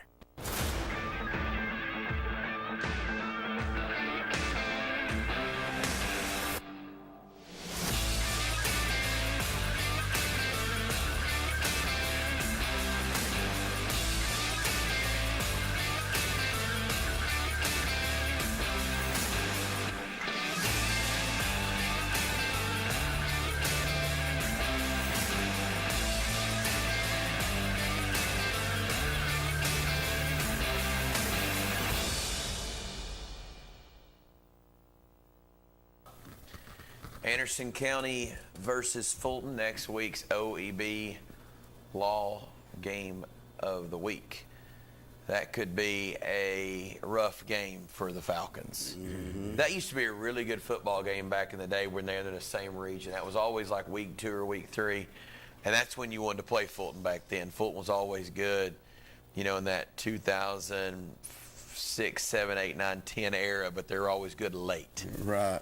Yeah, they played Austin East game 1 every year, and then Anderson County like week 2 or week 3, and Fulton didn't care much about playing AC. Right. But then, you know, then as the year went on, you know, Fulton usually and Austin East figured it out. But you're talking about 2 teams right now that are really struggling compared to what they were in the last 10 years is Austin East and Fulton. Oh, yes, yes. I think it's private hurts. I think it's Powell. Central was good. Both those were good for a minute. I think that hurt them. But it is it's a big difference in what it was. Oh, yeah, teams pick them apart. Yeah, I mean, like you never heard of Halls never even wanted to play Fulton. And now Halls beats Fulton tonight in overtime. And I hate to say this, I don't think Fulton scored an offensive touchdown tonight. Oh, wow. I think their 2 touchdowns came off an interception, return for a touchdown, and a block punt. Yeah, I can remember when they were electric. They were electric. Mm-hmm. Go ahead, caller, you're on the air. Talk about a team getting bent over. My goodness. Oak Ridge got bent over. Yeah, they did. Man, badly. Excuse my friends, that's like a belt to ass whipping that I've ever witnessed. Like, that was bad. I don't even know what to say. It was so bad. You and I rarely agree. Everything you said tonight, I've agreed with. I don't even know. I can't even defend that. That was just bad. I think the best thing you got going for you is Clinton won. Yeah. the mighty Scott Highlanders. Wow, what a win. The powerhouse Scott. All right, well. They would have had on alumni night now. Tonight was alumni night at Clinton? Yeah, it was. Yeah, it was. Yeah. You didn't go? No. I've been texting a former assistant coach for Oak Ridge. He's a good friend of mine. See him almost every day. He was at the game with me. We were just watching it, and I texted him after the game. I was like, dude, what's wrong with this team? Yes, they're young, and they've got some issues, and he just says everything that I've been saying. Like, they're just super young. Yeah, the quarterback's the quarterback's a junior, and his best receiver's a junior. But, man, we were a senior Latin team last year. Like, that was a star-studded senior team with some of the best players in the state, with Java Dozier. In regards to Coach Rang, no doubt he's going to figure it out. But what really, not really troublesome, but it's mind-boggling, when he got suspended for the Clinton game last year and Joe Gaddis took his place, Joe Gaddis ran Java Dozier, close to 50 times. I think like it was 48. Ran him close to 50 times that entire game. And when we play Clinton again, Coach Rank doesn't really run him as much. He didn't ride the horse. Like when playoff time approaches, you ride the horse. You ride the horse that got you there. You go to your best player. Coach Rank's a very pass-happy guy, and he didn't really do that in the Clinton game. He did it a couple times, but not as much as Joe Gaddis did. Now, this game, Coach Rank's running it a bunch. Whether or not he has faith in the Oak Ridge quarterback throwing it deep or not, but it's mind-boggling. And the Oak Ridge quarterback, I'm no high school football coach, but I've watched a lot of Oak Ridge football last year and seen them in all the games this year. It looks like he hasn't gotten any better. I mean, the one thing that was kind of alarming to me was every time there was a Powell football player about to just annihilate him, he just kind of, like 7 yards out. I saw this on 2 occasions. Powell player 7 yards away from hitting the Oak Ridge quarterback. The Oak Ridge quarterback, instead of trying to make a scramble happen or throw it out, or at least throw it out of bounds so it's not a sack, he just tucks the ball, braces for impact. Like he doesn't even attempt to fall forward or throw it out of bounds. He just braces for impact and takes it. That was on 2 sacks. I'm seeing a lot of Oak Ridge fans say the same thing. Like, throw it out of bounds, man. Don't just take that sack. Make something happen. So, hey, did you watch? Go ahead. Did you watch the whole game? I watched it till the 4th quarter. So, how many delayed games did you count until the 4th quarter? Because it was more in the 4th quarter. I counted. I can't speak on that thing because I left in the 4th quarter. But before the 4th quarter, I counted 5. 5 delayed. There was 4 while I was there. Dude, come on. Yeah. Like, what's going on? So, there was 4. I can't speak on the 4th quarter because I left. It was just. Okay, so you was there when. So Demillion Porter got taken out of the game. Yeah. Wasn't he the one that fumbled? He fumbled on the kickoff return, and we didn't see him again. So was that attitude or was that injury? I do. Man, you know as much as I. Were you there? Well, I was there, but I wasn't there. Well, I can only assume that's the 2nd time in 2 games he's fumbled, and I guess the coach had enough of it. I have no sources to confirm or deny if he's injured or not. All I know is, from what I saw, Jefferson County, he fumbled on the game-winning drive, and he fumbles again, and I guess Coach Rang was sending him a message, like, you got to stop fumbling. What grade's he in? He's a sophomore. Yeah, I can only assume Coach Rang's sending him a message. You've got to quit fumbling the ball. And after he fumbled, they scored. Like, it was 14, I believe it was 14-7. We kick off, or they kick off to us. Porter gets it and starts running it. He makes a good miss, but then the player comes from behind, punches it out, and then it's just scramble from there, and you couldn't get it back. So I guess Rank sent him a message like, that's twice, 2 games in a row where you fumbled. Yeah, but he's the only one that moves the ball, though. I mean, I agree, but you're better to send the message now than in region play. Even more of a reason to keep him in if he's a sophomore.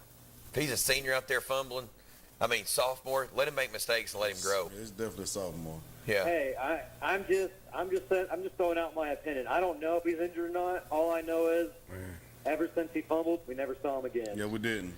So we talked about this earlier on the show before you got here. The next 5 games for Oak Ridge are all winnable games. Man, let me tell you something. This is a young team, and we're not even fast. I'm worried about all those games. If you're a team right now and you have any type of speed and you go to the edge, you're gonna beat Oak Ridge. Oak Ridge, Wheeler's an exception because he's really good. But dude, Wheeler kept going on the edge on us because every time Powell went in the middle, we stuffed him. He couldn't get any yards going in the middle. So you know what Powell did? They put him at receiver. They kept switching him to the side, and every time he ran to the side, he outran our players. Yep. There's just offense and defense. There's just no speed for Oak Ridge, and it's very baffling because every year Oak Ridge has a small line, but we have fast playmakers on defense and offense. It's opposite this year. We've got a good line, offense and defensive line, but receiver, running back, we have no speed. No one that's going to be like If you get some space, he's going to break away. We have none of that. Two's not slow. I know. No, Will Presley's Yeah, deliciously fast. He's not slow. Yeah, that's what goes back to what. But he doesn't play defense. No, he doesn't play defense. I guess they went away from him a lot because aside from him, yeah, we got burned a lot by Wheeler on the side. Again, Wheeler's an exception. Wheeler's good, but we got burned a lot on the edge. I mean, and I know a lot of Oak Ridge people, including Coach Gass, will agree with me.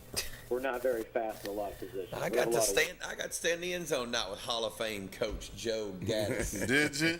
I seen Joe, that's my boy. He walked in down there right before the second quarter started, and we sat there and talked for a minute. And I said, Coach, how much you miss this? He said, I only miss the relationship with the kids. He said, I'm glad to be doing what I'm doing. So yeah, Coach Gaddis is doing great things for not just the school but the community. He's always talking to people. He always supports the local businesses. We love Smoking Joe in Oak Ridge. He's one of us, and just like us, he hates Clinton. And I ain't worried about Clinton. He hates Clinton. We ain't Scott. I'm gonna let you go, but here's what I'm gonna tell you. Sleepy Joe that. Here's what I'm gonna tell you. Oak Ridge will be 5-2 here in about 5 more weeks. Well, if we drop Carnes, someone's getting fired. No, they'll figure it out. Carnes is tough, man. They'll figure it out. Eventually, you got to put everything aside and put your best 11 out there on both sides of the ball and start winning football games. Yeah, it's still a long season. Oak Ridge is not. We're bad today, but we're not in a bad position for the end run. Absolutely.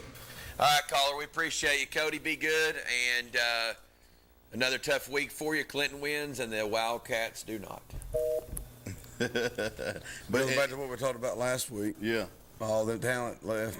Yeah, I mean, there's your speed. I know the ones that left. Number 5 was guarding number 2. That's Tay Henderson. That's unbelievable. Yeah. But as far as Joe Gaddis hating Clinton, I know one person he does love in Clinton. And that's Keith. That's Coach Keith, baby. He loves Coach Keith. I do know that. Yeah, I did. I got to sit there and talk to Coach Gaddis for a minute, and he was, you could tell he's at peace with retirement from coaching football and just being the athletic director. Yeah. So he gets to go watch. I had him on my show, and he talked about something nobody knew about him. Is he only watches football, but he's a huge baseball fan. He's a Yankees fan because he's from New York. Oh, big So Yankees now he fan. has a chance to go watch the Yankees. Yeah. Yeah. He likes Yankees and those dogs. Yeah. All right, who's got Coach Harper here? I got him. Go ahead, caller. You're on the air. Hey, guys. It's Coach Harper. How are you? Coach, tell me something slick so I can slide. You brought it back in. Good win tonight, Coach. Proud of our kids tonight. Yeah, man. Tell us a little bit about that game tonight, Coach. Oh, man. Just seeing the football team come alive whenever we face a little bit of adversity. Got down 7-0 early, bounced back, and was able to put a scoring drive together. Missed the extra point, just bounced back again, got us off, and was able to go down and score. Just really proud of our football team for the bounce back. This week was really tough on them. It was a hard one to swallow last week. The way we did lose, and so they was aggravated and they was ready to play, and I thought you saw that tonight. Well, I'm a big stickler on those linemen, man. I got a few to ask the question about. How did Gaines, Robbins, and Jackson do tonight? Man, they were all great, all super good. We was able to play all 6, 7, 8 linemen tonight. Consistently rotate them out. We never really had any fall off. We felt like we had an advantage in the line of scrimmage, and they kind of showed that throughout the game. Just really proud of them. Super proud of our quarterback tonight. I got to keep mentioning him, but he's 15 of 19 for 248, ran for 2 scores as well, 6 rushes, 35 yards. So Liam Bokey had a big bounce back week, and I think we were hard on him last week. We didn't execute the offense the way we needed to in order to win a football game, and I coached him hard. Coach Kelly, our offense coordinator, coached him hard. Coach Tackett, our quarterback's coach, coached him hard this week, and he responded well. That's good. That's good to hear. So for the past couple weeks, Herman's been on the road, and they had Grayson Craze going crazy these past 2 weeks. What did you do to contain them? Oh, man, that's a good football player. we knew we had to set the edge. You got to bottle him up. You can't let him get an open space. They hit a big 48-yard pass play to start the game, and then Cam Anderson, another really good football player for him, carried that momentum and ran a 22-yard touchdown, and they had two big plays back to back. But we did a really good job of making sure we broke down and tackled and won pretty well, but mostly it was game tackling. It was, one or two bottling him up and the rest coming to try to keep him contained. But, I can't say enough about those football players. They're two really, really good ones. Absolutely, I agree with that. Grayson Craze is a senior. You know what? Is Cam Anderson? Is he a sophomore or junior, Coach? Junior. He's a junior. I'm almost positive he's a junior. I'm almost positive. I can't say that for sure. I don't have their roster in front of me. They got some good football players though. And Coach Tapp does a great job. We love Coach Tinker. He's been in our program and he's down there at BC, and he does a great job as well. So. They have a good coaching staff and good football team, and I'm sure Coach Tapp and him will be ready to bounce back next week. Absolutely. Well, Coach, I'm proud of you. I'm always rooting for you. I got a special friend in here that wants to talk to you. Okay. Who is it? Hey, Coach. What's up?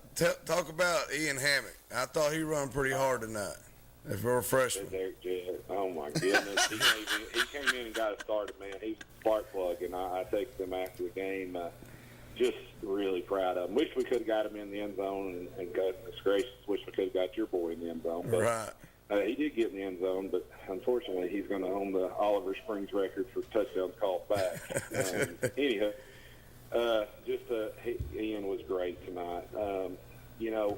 We knew we had a player just a couple days into practice, and it started on the defensive side of the ball, actually, just the play he made in practice. But he's had to learn our offense, learn our scheme, and finally tonight we turned him loose. And goodness gracious, I sure am glad we turned him loose.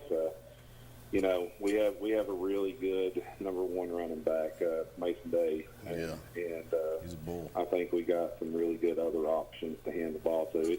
It's just hard sometimes because we have a lot of playmakers, and it's hard to spread the football around sometimes.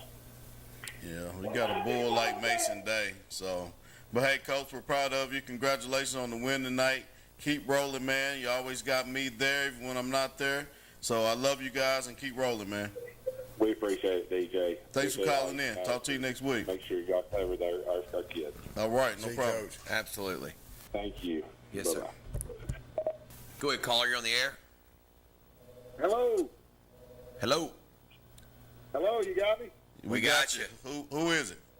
It's Coach Lowe, Matt Lowe from Powell. Woo! Coach, did you take your belt off during the game or what? Somebody got a spanking tonight. Man, I'm so proud of our kids, and especially our defense, man. They were screaming all over the field. Yeah, they was, Coach. They look good, man. Congratulations on that win tonight. Big win for you guys. Well, I appreciate it. Kids played well. Coaches did a great job. It was a good night to be a Panther. Was John Fisher calling those plays for y'all tonight? That's exactly who it was, yeah. Okay, I Big thought John came down there. That's what we always called him when we played rec ball together back in the day. Big John Fisher was down there calling. Big John Fisher. He had his Bill Dance hat on tonight. I thought he was calling plays when I walked in there in the second half. See, you knew it. You knew it already. You knew Big John was in charge. Absolutely. Absolutely. Coach, talk about how special of a player Wheeler is. I know week one you play without him, tonight you play with him, last week. Just talk about what type of presence a kid like that brings to a team. He just brings a lot of confidence to everybody else around him. He's been at this for a long time. I tell people all the time, he started 15 games as a cornerback as a freshman on that state title team, and then he turned around and followed it up the next year playing both ways and rushed for over 2,000 yards and had 25 touchdowns as a sophomore. Last year was a little banged up, missed 3-4 games, and still put up 1,500 yards and 15 touchdowns. And really only played one way. He's finally back to being Connor Wheeler. He's finally healthy again. He's out there running around. Every time, there's a change of possession, this question is simple: Connor, you good? I have to make him go out sometimes because he wants to play every snap of every game. So, Coach, who do you have next week? What's that look like for you? Is that a region game? We're at Heritage. It's our first region contest, and we are at Heritage. And as I've been a head coach for 19 years, and I've never played a game at Heritage High School. So it'll be the first time that I'll travel out that way.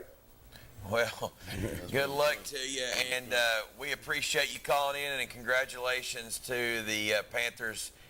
We talked tonight, Coach, and I coach basketball at Fulton High School, and anytime you can say, hey, Powell just outworked Oak Ridge tonight, was more physical and played harder, and that's what I would say about your football team. Oh, yes, sir. Well, I appreciate it. That was the message we went in with.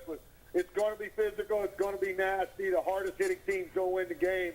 And, our kids really, we got pushed around there in the first quarter, but then I don't know what changed, but those guys certainly dug their cleats in, and they decided to go after it. And, I think for the next 3 quarters, we won that battle. Absolutely. Congratulations, Coach. Good job, Coach. You got it. Thanks, guys. Appreciate what you guys do. Yes, All sir. right, no doubt. Thank you, bud. Y'all be good. See you. You too. Go ahead, caller. You're on the air. This is Coach Hammock here. Coach Pendergrass sent me a text asking to call in.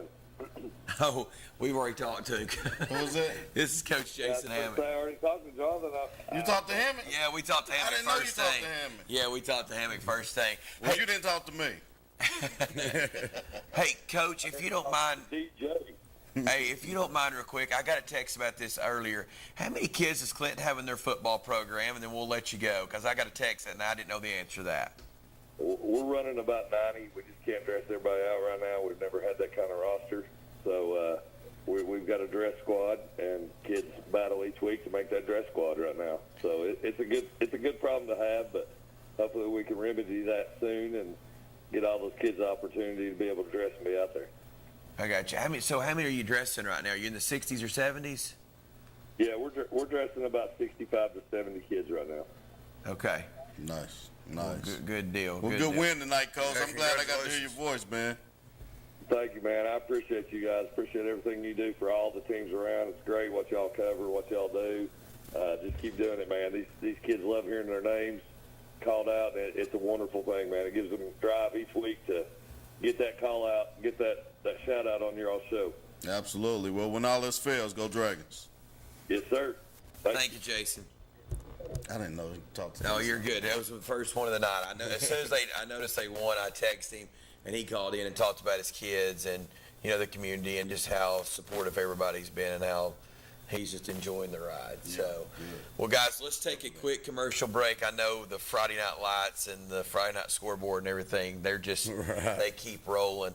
And I think we're going to try to come up with something, maybe some highlights in the next couple of weeks during that time frame. So let's take a quick commercial break here on the free medical clinic Friday Night Scoreboard, and we will be right back as our boss walks in. No, we're not going to take a break. Oh, we're not taking a break. We're not taking a break. I forgot I had something to say. Okay. Hey, guys. We're not taking a break because you have to share this podcast. If you're watching right now, make someone aware and please share. And we'll be right back. 1952. That's the year Hammers opened the first store in East Tennessee. Now there are 5 stores and there's always something new. Like in Hammers' popular ladies boutique department, you'll find the lowest price possible on new arrivals every week.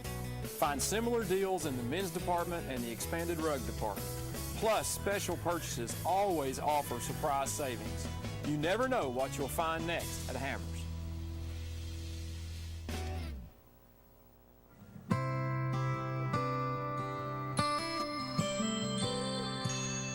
Over 14,000 neighbors live in fear of becoming sick or injured and having to make a choice between putting food on the table or seeking medical care. The free medical clinic tries to take that fear away. What do we help them with? We help them with diabetes, hypertension, any kind of medical need that they need that's necessary. And being in a community with the African American community lets them know that we're here.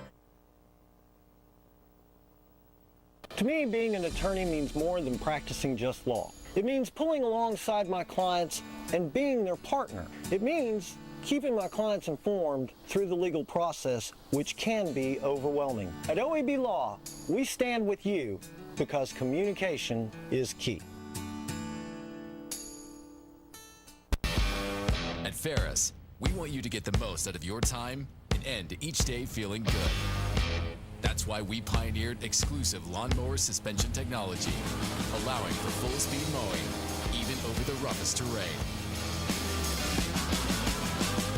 Grow your business by getting more done in less time with Ferris. Ferris. Work hard, feel good. Found exclusively at independent Ferris dealers. 1 in 7 people will need a blood transfusion during their life. That's 1 person every 2 seconds receiving a life-saving product. At Medic Regional Blood Center, we are the primary blood provider for 25 hospitals in 23 East Tennessee and southeastern Kentucky counties. Started in 1958, Medic has been serving Knoxville and the surrounding areas for 66 years. For 1 hour of your time, you can save a life. Visit medicblood.org for more information on blood donation. What is strength when you're battling cancer? Is it a shoulder to lean on? A voice of hope? Is it confidence in the most available care options? Or is it unmatched expertise answering your hardest questions? Giving you the courage to move forward. At Covenant Health, we think it means all of this and more. For you. Let our strength be yours. I wanted to continue my education after high school, but my family and I didn't think we could afford it. Then I found out that Roane State has the options to make college possible. Now I'm pursuing my dreams and will make my family and community proud.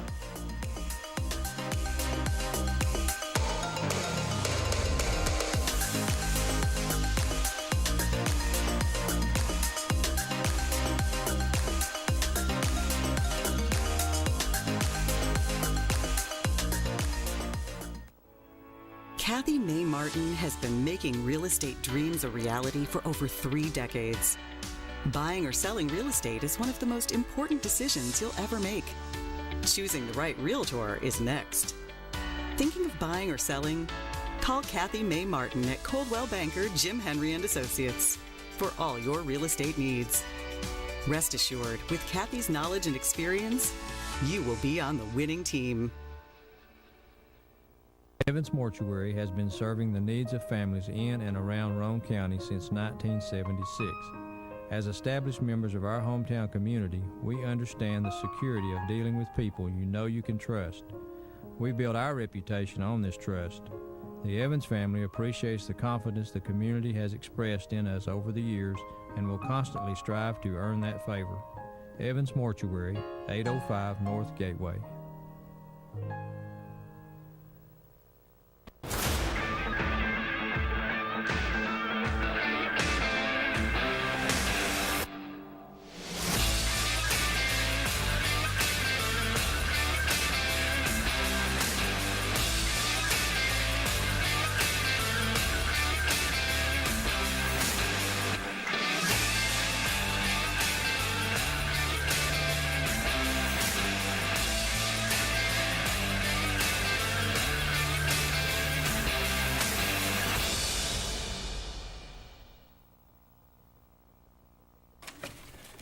Welcome back to the free medical clinic Friday night scoreboard.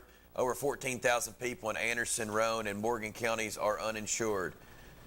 This year, free medical clinic will provide 15,000 plus patient appointments worth over $9 million of value in medical care. Thank you to our free medical clinic sponsor for making this possible. I think Coach Hambick's right. Kids love hearing their name on here. They love hearing their coaches talk about them. And coaches like getting on here. There's a lot of people that watch the show, and you've got programs that are going in the right direction, and it's good to pump your program up. Oh, yeah, they love it. The kids, I didn't mean to interrupt you, but the kids, they love it. I mean, that's what they wait for. In 5-star preps, I mean, they that's what they look for. They're ready to read that, Well, I got a text from a fan. I'm not going to say his name. He didn't want to call because he thought he was going to say some bleep words, and he didn't want to get bleeped out. So, but it says, here's the short of it. We got out physical, and this is Oak Ridge Powell game. We got out physical. When you're behind, you can't use the whole play clock on every play. You got to have all plays you can run. 2 delayed game penalties on punt is inexcusable. 4 punts in your own end zone is crazy. They better start running some Oklahomas instead of tackling out that rolling donut. They soft as elevator music. Oh, my gosh. And that's a fan, huh? That's a fan. Well, he can be real, Yeah, then. that's a fan.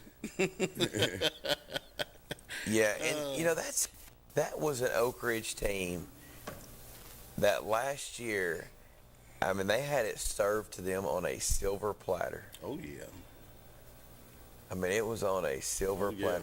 You do not get many opportunities like they had last year. If you think about what happened in the grand scheme of things, Right. of the playoffs Right. and what went down, it was teed up. Oh, yeah. It was teed up. It was. So, and I don't like talking about kids at all, but that did not look like a passionate group of kids playing football tonight. It's like they was deflated. Yeah. And they never pumped back up. Yeah, or they're playing confused, and they, I think when kids have to think too much, it slows them down. Yes. I think you can overcoach kids. I think we've learned that in our years of coaching. And when you're overcoaching a kid, it slows them down. If they're having to think instead of play and react, it slows them down. And I think that's kind of, maybe, I don't know, but they did not look like they were flying around like pow. No, they And weren't. Coach Lowe even said it, quarter and a half of that game, he's in a dogfight. Yeah. But, I mean, it's 21-7, and Powell's over there jumping around, and He said he knew in the second quarter. yeah, I mean, you could hear them. They're soft. They don't want none. I mean, and they, wow. but that's the mindset they had. Right. Is they were like, man, we've got this thing. Right. And but they were rolling. Who does Oak Ridge play next? They play Carnes. Yeah, they At play Carnes? Carnes. It's at Oak Ridge. Oak At Ridge is Oak the Ridge. first home game. Okay. First Oak Ridge. So hopefully they can pull out a win. But again, we've been talking. I mean, Corns lost today to Gibbs. But the first two games, I mean, they won pretty convincingly. Like, Corns don't look like a bad football team this year. No, they're not. And Jesse spoke. I don't know if y'all got to hear Jesse talking on the way No, I in. didn't get Jesse basically said this is not a Carnes team that Oak Ridge can just go in and expect to win. Right. It will be a hard That'll be a if fact. they don't play good. But see, I think what you see of Oak Ridge tonight in the second, third, and fourth quarter is what Five Star witnessed when they scrimmaged Fulton. But then they scrimmaged Maryville, and they looked totally different. My son, my sophomore son played. He started that game, and I thought he looked pretty good, and then he wound up ineligible, didn't play against Jeff County. I actually seen him on the field today, so both of my boys on the field. It was fourth quarter. The game was already over, but that sophomore kid got to come in and play a little bit. But I know a few kids, and I don't know what goes on at practice. I'm outside looking in, and I'm a previous coach of a lot of these kids, but I know some kids on that sideline that have some dog in him, period. Yeah. And I'm not even talking about my son. Yeah. I'm talking about some kids I know that really have some dog in them, and I know they can fit somewhere on that field. So, I'm a Wildcat all day long, right? I graduate there. I have two boys to go there, want to be there next year, and I'm always going to root for them. But outside looking in, and the previous coach to 75% of that team, I know some kids out there that can really make a difference. And I think that's why they'll get it figured out. They'll figure out what they're doing. They won't be confused. They'll fly around, and I think they'll be 5-2 here in 5 weeks. They're hurting in their heart today, but as far as season-wise, they're not hurting at all. This could help them. I mean, smack them, wake them up. Yeah, they're not hurting at all. We're playing football. They better be Corns. For sure. That's exactly right. Go ahead, caller. You're on the air. Yes, I was calling to talk about the Oak Ridge and Powell game. Yes, sir.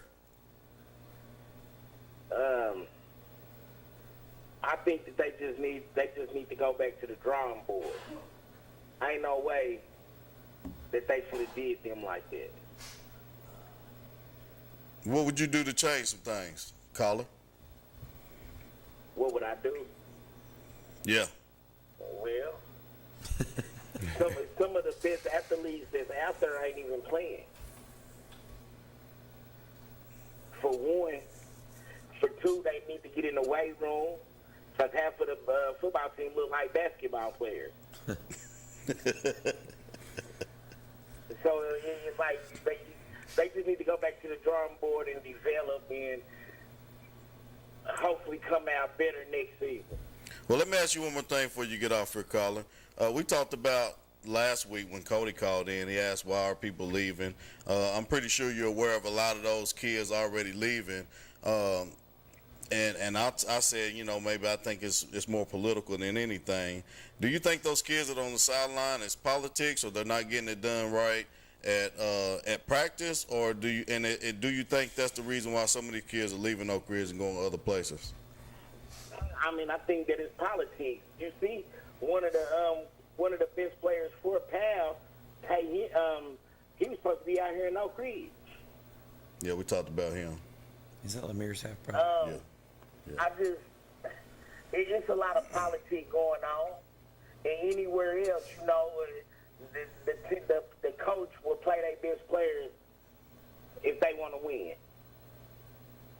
Well, we appreciate you calling, caller. I will say this, caller. I think,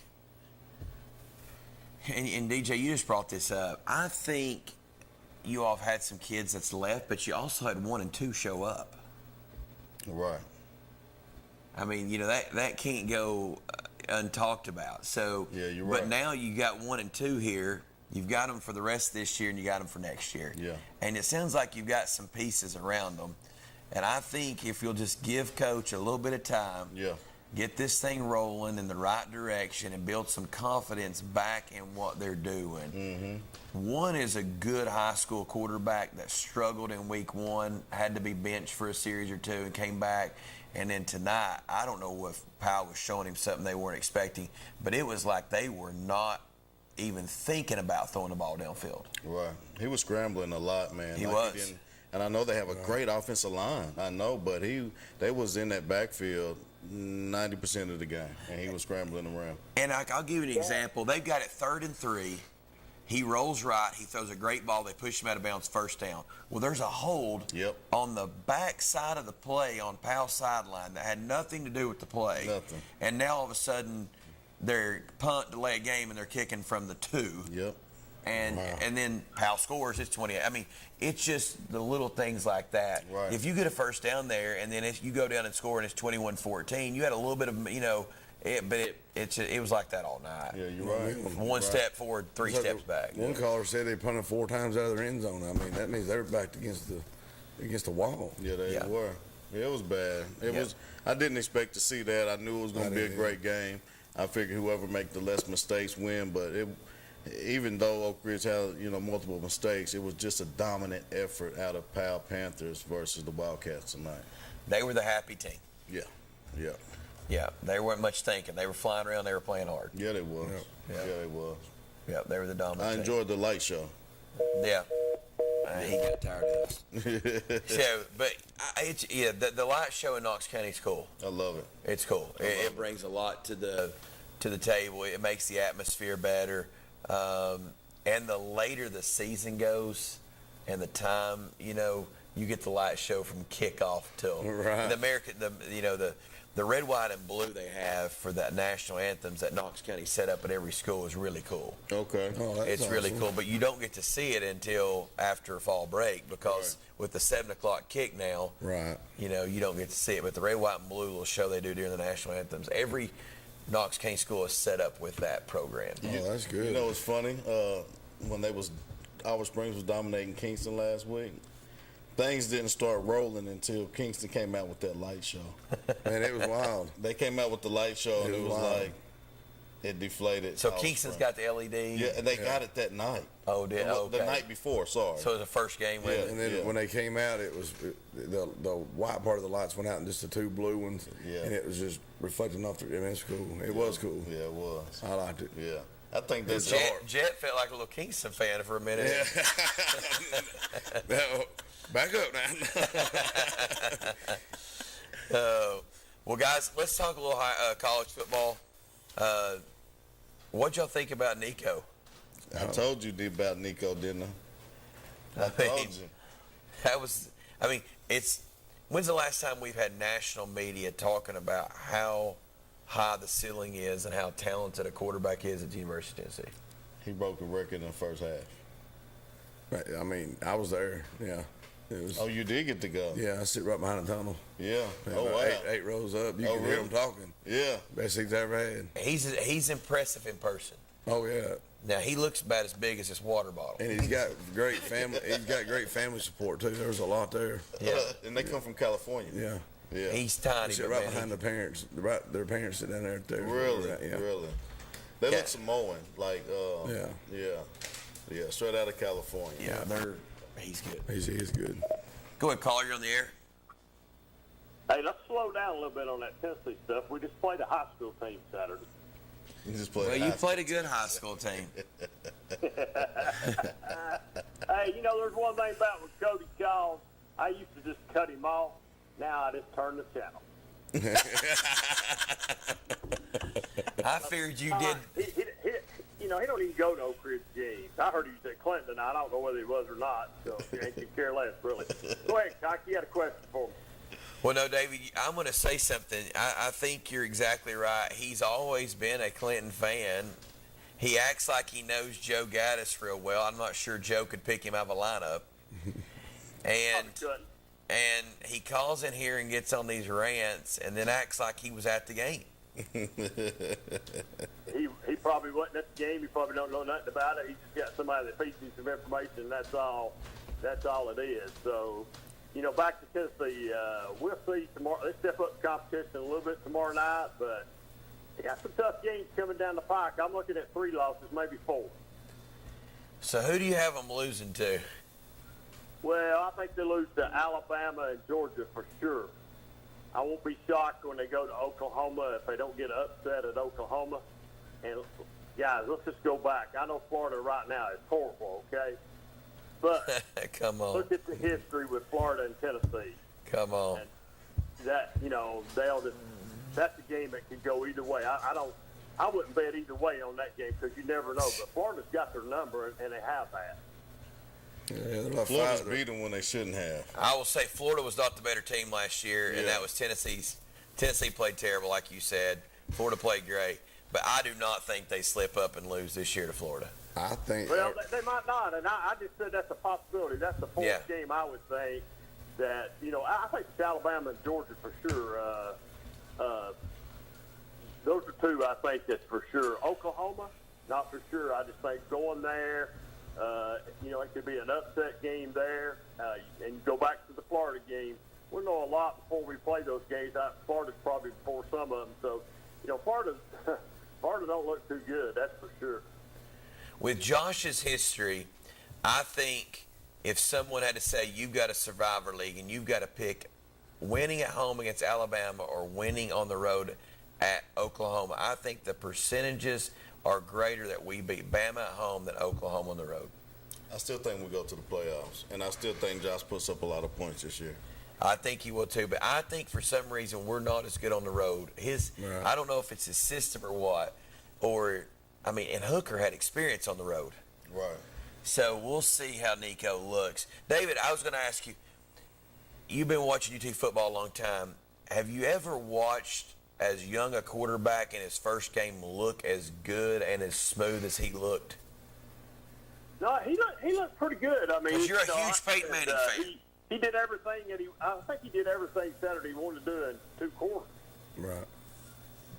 You think he looked better than Manning did in his first start? Oh, when it's all over with, it'll be 10 times better than Peyton Manning ever thought about being. What did Peyton Manning? I'm still hung up on that. I don't know what Peyton Manning really does for Tennessee. He didn't bring a national championship. He didn't do nothing. That was T. Martin, and the gang brought that there. So I'm not a huge Peyton Manning fan. Never have been. Never will be. He was, highly overrated. I wasn't a Peyton Manning fan when he was at Tennessee, but I think he is one of the best NFL quarterbacks to play the game. And it's what he still does for the state of Tennessee, too. Yeah, and that draws back. Yeah, he's good for us. Yeah. He always let you down when he was at Tennessee, didn't he, David? Yeah, he did. Well, he just always let you down. He never was there. Spurrier owned him. He's like most Tennessee teams have a hard time beating Florida. When during his time frame, it's a little hard to compare him to Tom Brady. Oh, come on. Well, one of, he said. I did say one of. I didn't say the. mean, I said one of. You know, I don't know that his brother Eli is not better than him. So, you know, you look at them; they both won 2 Super Bowls. So, well, if I had to pick one, I'd pick Eli. Don't go down this rat hole with him, boys. I've stayed here for 10 years. Don't go down the rat hole with him. you took me there, and I just went right down it. So anyway, you know, we'll see. You know, Tennessee's got to. Once again, it all comes down to win the games you're supposed to win. Yeah. That's the main thing. Win the games you're supposed to win. No different in high school. Win the games you're supposed to win, and everything will fall in place if you win the games you're supposed to win. Absolutely. No, you're exactly right. And I think that's the biggest thing. As the last 2 years, Josh has won the games he was supposed to win. Yeah. Now, they looked terrible against Missouri, but Missouri ended up being good. Yeah. But he's won the games he was supposed to win, and he's won a couple he wasn't supposed to win. Right. And when he beat Alabama at home a couple years ago, every one of us jumped on board.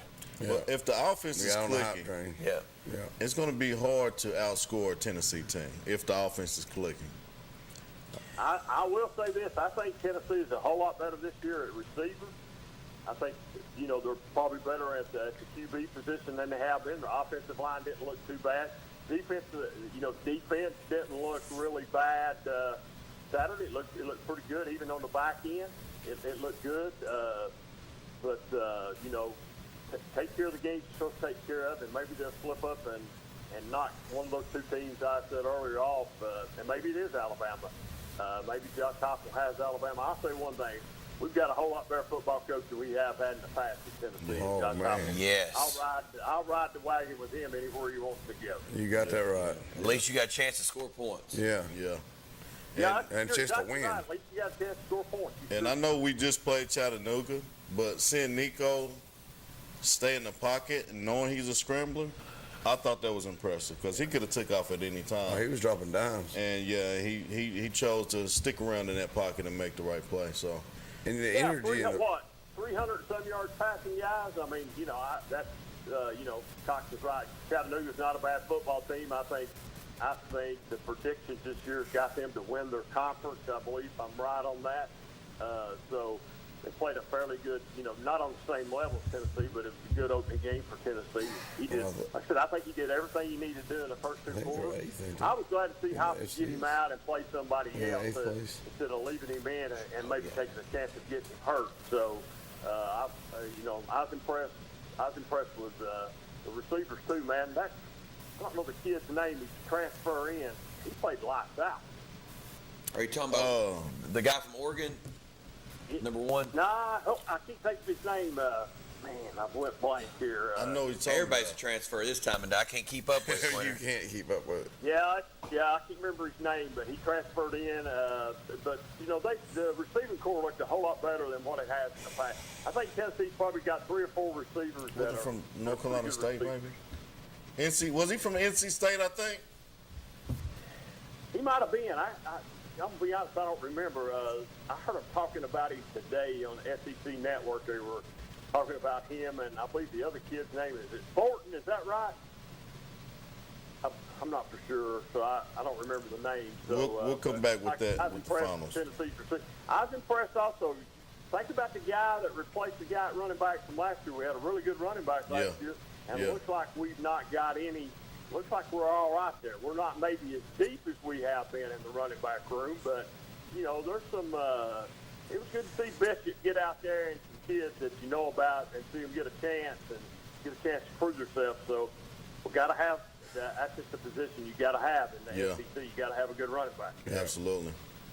Yeah, you got to stay healthy. All right, guys, y'all doing a good job. Keep it up. Thank you, boss. Have a good one. See you, man. Yeah, man. I hope they start paying those boys in the NFL, those running backs, man, because it's hard to keep them for more than 4 years healthy, and that's why they don't get paid. But I hope they do something, some way, somehow, where they can really start paying those running backs. 'Cause they don't get enough credit for how they carry an offensive team. You know, you got the best player on the field is the center because he has to get it to the other best player on the team, which is the quarterback. Right. But if you're going to control the ball game, I don't care what level, you're going to run that ball. because now you're controlling the clock. You can control the outcome of the ball game. And you got the best running backs in the league not making half as much as, the other players out there, wide receivers, linemen, what have you. And just because they take so much brutal beating, they don't last as long as anybody else. Well, yeah, they say 30's if you make it to 30, you're doing good. Yeah. I mean, that's tough because you're coming out of college at 23, Right. Good 5-6 good years, and then you start declining, they say. Yeah. 3 or 4 years is the average running back lifespan. And, you got your few that's made it longer, like your Emmitt Smiths and Barry Sanders, the greats. But, further than that, 4 years is pretty much max for a running back. Yeah, well, Emmitt had a line that kept giving 3 yards to carry himself. So, and I will say this, I'm a Cowboys fan, and the Ezekiel Elliott thing, you don't really realize it till it happens to your team. That's crazy. What he was his first 2 years versus what he was his last 2 years at Dallas was unbelievable. It's unbelievable. Right. But I think, and I'm not going to get on the NFL talking about the Cowboys, but I think if you go back to Alvin Kamara, however you say it, Kamara, that dude was a stud. Yeah. And he had about 4 good years. Yeah. Now, I still think if Drew Brees was his quarterback, things would have been a little better. Things a little bit better because he's just he's a route runner. He fit perfect with Drew Brees. Yeah. That was a perfect marriage. I think we misused him at UT. Oh, 100%. Yeah. But I think this Sampson kid he's good. I think Sampson kid's player. Sampson's good. Oh, he is. You got to keep him healthy. That Alvin Kamara game in Texas A&M, yes, that's one of the best shows I've watched a running back put on for UT. Now, is that the one where Hurd didn't play or got benched or Hurd? I don't know what happened to Hurd. He was done from there. He was done, and Alvin took over the football game. Yeah. I think he did get hurt. Yeah, I think he did get hurt. Yeah, he put you in the mind of Reggie Bush, and Reggie Bush was one in a lifetime talent when it comes to running back, and he had that skill. Yeah, and this Sampson kid, I enjoy watching him play. Yeah. And I'll tell you what's cool about the whole thing is I honestly think Bishop, and I know it's Heupel's job to recruit 5-star running backs, but I think Bishop might end up playing meaningful snaps at the University of Tennessee for a couple of years. I agree. Yeah. 100%. Maybe 3 years, but at least 2 years of meaningful snaps in the SEC. I agree. And what happened, it's amazing the story, he was going to Coastal Carolina until Jamie Chadwell takes the job at Liberty. And then he asked if he could walk on. And now I think he'll play. He might even play some meaningful snaps this year. I agree. I'm not going to say I know because I don't know, but I know he will. I think so. Yeah. He's that good. He puts in the work. Unfortunately, he was a little bit injured last year, but I think he puts in the work, and I think he plays this year, like you said. Yeah. Yeah. His family's excited for him, too. They just sitting there talking. You get to hear them talk and everything, and they're just glad to be there. Yeah. They said he's just humble, ready to go. Yeah. They sat right behind them. Yeah. You had a good seat, man. You sat amongst the stars. It's the who's who right here. Yeah, I always tell people reach for the moon because even if you fall short, you'll still be amongst the stars. Yeah. Well, look here. Chet did it. Chet did it. What was it? Was it Ziegler, the basketball point guard? Yeah. He come down there and was taking pictures of everybody. I mean, yeah, it was a real deal. He probably wanted this picture of you, didn't he? Yeah. He watched this show. The real DJ. Baby. There you go. That's right. There you go. All right, let's see what we got going on here. Go ahead, caller. You're on the air. What's the score prediction for tomorrow, Cox? Go ahead and give it out. I think 42-24. Ooh. Jett? 38-17, Tennessee. DJ? I'm going in the 40s. And I'm going to say NC State's 3 touchdowns and 2 field goals. Who's going to have the bigger breakout game? Breakout's a weird word, but someone that shows out more. Pierce or Nico? I'm a Nico fan, man. I've seen him in action. I know you're a fan, but let's put the fandom away for a second. Okay. Who's going to have the breakout game? Is it going to be Pierce on defense or Nico? Well, the number 1 draft pick in the NFL can't have a breakout game. Are you asking if he's going to have a better game than Nico? Better game, sure. We can use that word. Better game. And he's going to have an amazing game. Yeah, he's going to. I think their line, NC State's line is not going to be able to hold up to him. I mean, he's going to wear them out, I think. Yeah. But like Nico's also going to have a great game too. It's hard. That's a good question. Hard to answer. There's no way that Pierce is just. There's no way he's just coasting through this year, is he, to get to the draft?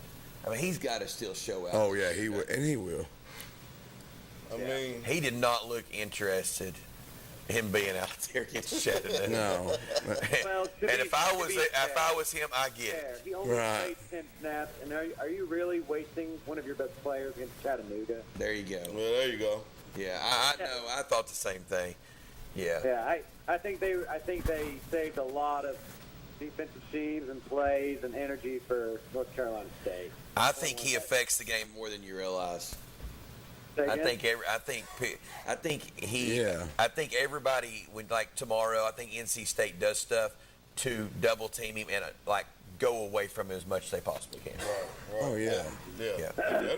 He's that good. he's like Derek Barnett to me. Like David Queener, I know you're listening. I know you miss me. I know you miss me coming after you. And I had someone just text me earlier saying that you were talking about me, and they said you miss me. Queener, I miss you as well. So I hope you're back on here soon, but not too soon, because I don't miss you that much. Hey, in honor of Queener.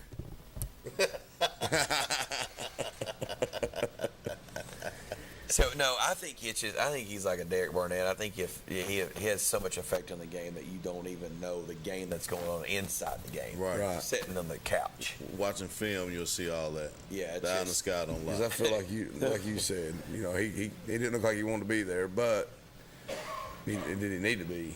The first 2 snaps he was in, they double teamed both times. I mean, they're not going to get their guy killed either. Right. I mean, it was like, and I use the example. I was talking to Matt Price, and he called me and he said, "Who is this Deshaun Page guy? Fulton's got it." And I said, "Well, he's getting recruited by all these schools, blah blah." He said, "We can't even run a bubble screen against this guy, or he will kill our wide receiver." Dang. Well, they waited 3 quarters and they ran their bubble screen, and guess what happened to the quarter? Well, guess what happened to the wide receiver? He's out. Oh, dang, really? I mean, yeah, he knocked the breath out of him. I mean, you can't run a wide receiver screen against a 225-pound linebacker that runs a 4.4, 4.5. That's why he played in the SEC. But I'm serious. It was one play and done. He said, "I told you." He texted me after and said, "I told you we could not run the bubble." Wow. Because in that bubble, where's that guy got to go? And he's got to go inside first, right? Absolutely. And that inside linebacker. Yeah. But, I mean, that's the same thing. I mean, same concept. But I think Nico has a big day tomorrow. I think his wide receiver core, and I was going to say this when Dave was on there earlier, I think if you had Heupel sitting on this set with us, he would tell you Joe Milton's biggest problem last year was he didn't have receivers that could get any space. Right. They struggled last year getting open. And even when they was open, a lot of times they didn't catch the ball. Like, I don't know if his arm was that strong, they didn't have the hands or what. But you're right, they struggled getting space, but he had receivers he has this year. He had a lot of different faces too out there. I mean, Keaton last year dropped a lot of open passes, but losing Brew was hard. I mean, and then you're just shifting around and hitting. Brew's back. Yeah. And you got Squirrel White. Yeah. Ooh. Yeah. Returner. I love I can kick off returns. Punt returns. Yeah. Hey, before we get off here, and I know we don't talk much about the NFL. 2 things. First, how do you feel about the new kickoff rule in the NFL that was adopted by the UFL? I watched that last night, and I didn't know what. I was trying to get work done, and at the same time watch Mahomes and Lamar. And the way they lined up, it was just one of those, I glance up, and they're kicking the ball, like everybody's on that one. I was like, what is going on? So I don't know. I don't like it. Yeah, I was like, what in the world's going on? Okay, I like it. And the only reason why I like it is because if your boy was in the NFL and he was a kick returner, he's going to, just imagine those really good kick returners that can make something happen. There's going to be bigger plays on kick return now, and there's going to be better field position for whoever's returning if they can find that. And it also is going to prevent less injury from the most dangerous part of football, which is special teams. Yeah. Because the NFL 2 or 3 years ago said if we remove something from the game, it would be the kickoff. Yeah. So that's And they flirted with it in the adopted Pro that. Bowl for years, you know, getting rid of all that. They don't even punt or nothing, you know. I mean, of course, it's gotten softened anyways, but I don't know. I'm just old-fashioned, I guess. I like to. It was adopted from the UFL, and I'm a big UFL fan. I watched a lot of that, you know, in the spring. I love it. But I really think there's going to be some dynamic stuff. Imagine, old boy on the Dolphins, getting Tyreek Hill, getting the kickoff return with so many yards for free space, you know, before anybody can even see him. What about that kid last night? Is it Worthy, the one that scored Kansas City's first touchdown? Man, that was fast. Yeah. It was fast. Hey, I was like, yeah. You know, whoa. I think the Ravens were like that too, you know, like, whoa. Right. First of many. Well, this is the second thing. He already told us he was a Cowboys fan. Poor baby. I started to scoot over a little bit, but it's all right. Who you got in the NFL? You a Steelers Jett? fan? No. Oh. Who you got in the NFL? Who's my favorite team? Yeah. Colts. The Colts. Yeah. You riding with them. Yeah. Well, I got two favorite teams. One is the Tennessee Titans, and the second one is whoever's playing the Cowboys. Whoever's beating the Cowboys. Yeah. That's exactly right. I get it, man. I get it. If you ever get over Dallas, just wait till the first round. They'll get over real quick. Yeah. They showed Dak Prescott today on Twitter, and it said he's officially eliminated from the playoffs. Let's get that out of the way. That's right. That's exactly right. Guys, thank y'all for coming in. Yeah, thank you for bringing knowledge and supporting the Roane County kids. Y'all do a great job with that, knowing their names and getting the coaches to call. And another great show. And we will be back next week. Do not forget your OEB game of the week will be Fulton at Anderson County. We appreciate OEB Law always supporting and sponsoring that. And we want to thank the Free Medical Clinic for supporting our communities here in Anderson, Roane, and Morgan County. Been a great show. It's hard to believe that we are 3 weeks into this thing. Wow, already. And who you got next week? Region play. Anderson County. You got Anderson County. Yeah, I think the question is how quick the show will start next week. Hey, Al Johnson. Yep. You know where he's from? Yeah, Oak Ridge. Yeah. He played good tonight, too. I follow Fulton. Of course, they have a great radio. If you've ever listened to high school radio football on the radio, you can get some good and you can get some bad. Mm-hmm. But if you ever listen to 91.1 on Fulton, that Russell Mays is he's unreal. He can go teach Bob a few things. He's good. He's good. Guys, I appreciate you. Thank you. And he does have a good media guide. So, all right, we're off here, and we want to thank everyone for tuning in. A great show. Thank you, coaches, for calling, and everyone who stayed up late to watch. Go Vols. 1952. That's the year Hammers opened the first store in East Tennessee. Now there are 5 stores, and there's always something new. Like in Hammers' popular ladies' boutique department, you'll find the lowest price possible on new arrivals every week. Find similar deals in the men's department and the expanded rug department. Plus, special purchases always offer surprise savings. You never know what you'll find next at Hammers.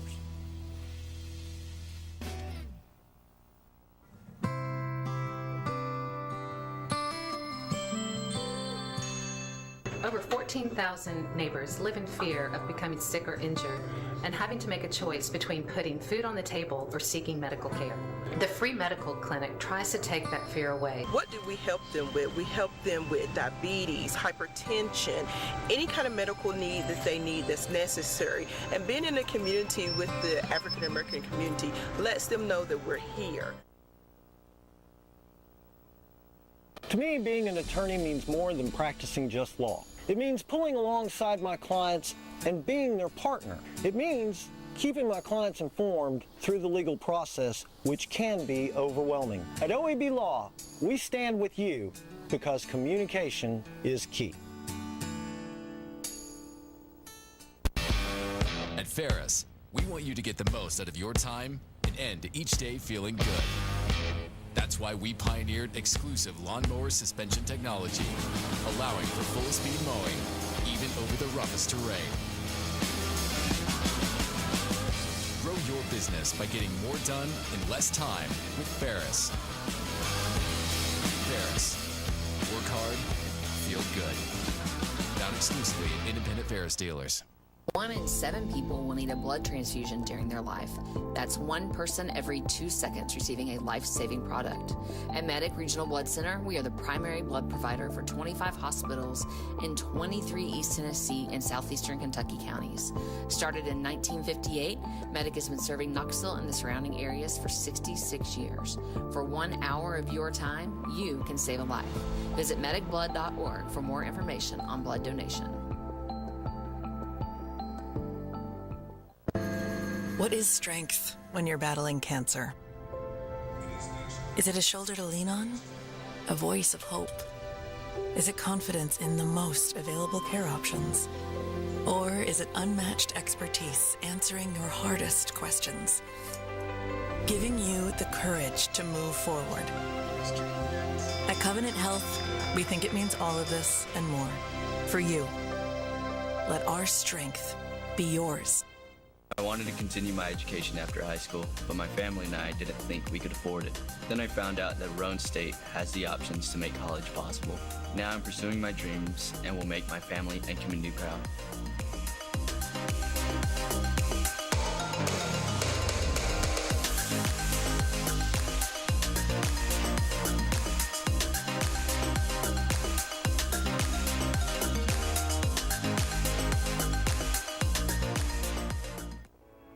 Kathy May Martin has been making real estate dreams a reality for over 3 decades.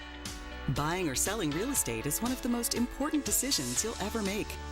Choosing the right realtor is next. Thinking of buying or selling? Call Kathy May Martin at Coldwell Banker Jim Henry & Associates for all your real estate needs. Rest assured, with Kathy's knowledge and experience, you will be on the winning team. Evans Mortuary has been serving the needs of families in and around Roane County since 1976. As established members of our hometown community, we understand the security of dealing with people you know you can trust. We built our reputation on this trust. The Evans family appreciates the confidence the community has expressed in us over the years and will constantly strive to earn that favor. Evans Mortuary, 805 North Gateway.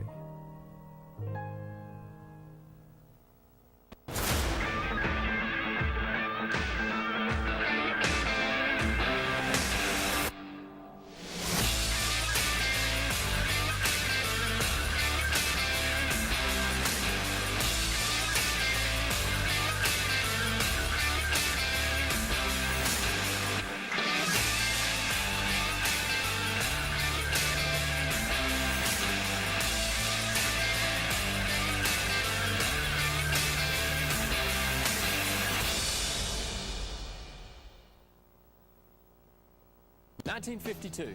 That's the year Hammers opened the first store in East Tennessee. Now there are 5 stores, and there's always something new.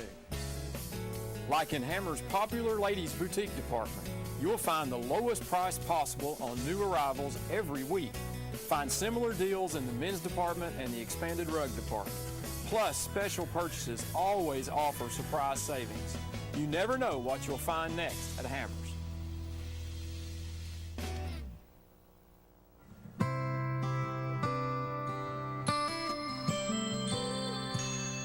Over 14,000 neighbors live in fear of becoming sick or injured and having to make a choice between putting food on the table or seeking medical care. The free medical clinic tries to take that fear away. What do we help them with? We help them with diabetes, hypertension, any kind of medical need that they need that's necessary. And being in a community with the African American community lets them know that we're here. To me, being an attorney means more than practicing just law. It means pulling alongside my clients and being their partner. It means keeping my clients informed through the legal process, which can be overwhelming. At OAB Law, we stand with you because communication is key. At Ferris, we want you to get the most out of your time and end each day feeling good. That's why we pioneered exclusive lawnmower suspension technology, allowing for full-speed mowing, even over the roughest terrain. Grow your business by getting more done in less time with Ferris. Ferris. Work hard, feel good. Found exclusively at independent Ferris dealers. 1 in 7 people will need a blood transfusion during their life. That's 1 person every 2 seconds receiving a life-saving product. At Medic Regional Blood Center, we are the primary blood provider for 25 hospitals in 23 East Tennessee and southeastern Kentucky counties. Started in 1958, Medic has been serving Knoxville and the surrounding areas for 66 years. For 1 hour of your time, you can save a life. Visit medicblood.org for more information on blood donation. What is strength when you're battling cancer? Is it a shoulder to lean on? A voice of hope? Is it confidence in the most available care options? Or is it unmatched expertise answering your hardest questions? Giving you the courage to move forward. At Covenant Health, we think it means all of this and more. For you. Let our strength be yours. I wanted to continue my education after high school, but my family and I didn't think we could afford it. Then I found out that Roane State has the options to make college possible. Now I'm pursuing my dreams and will make my family and community proud.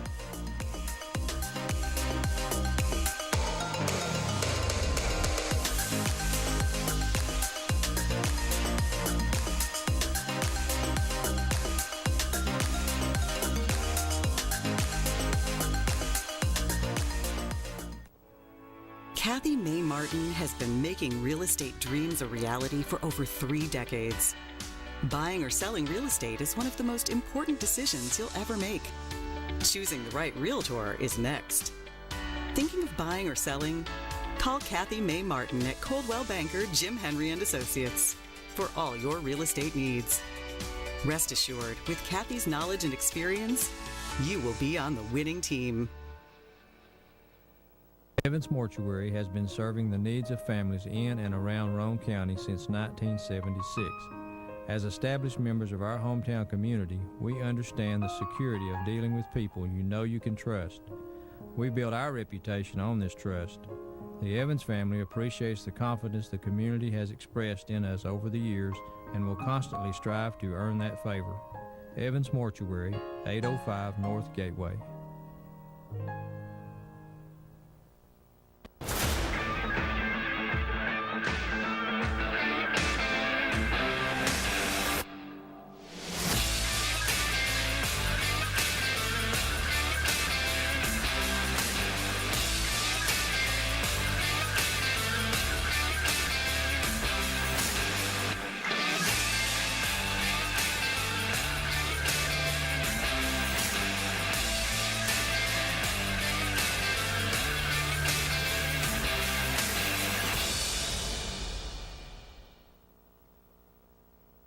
(1952). That's the year Hammers opened the first store in East Tennessee. Now there are 5 stores and there's always something new. Like in Hammers' popular ladies boutique department, you'll find the lowest price possible on new arrivals every week. Find similar deals in the men's department and the expanded rug department. Plus, special purchases always offer surprise savings. You never know what you'll find next at Hammers.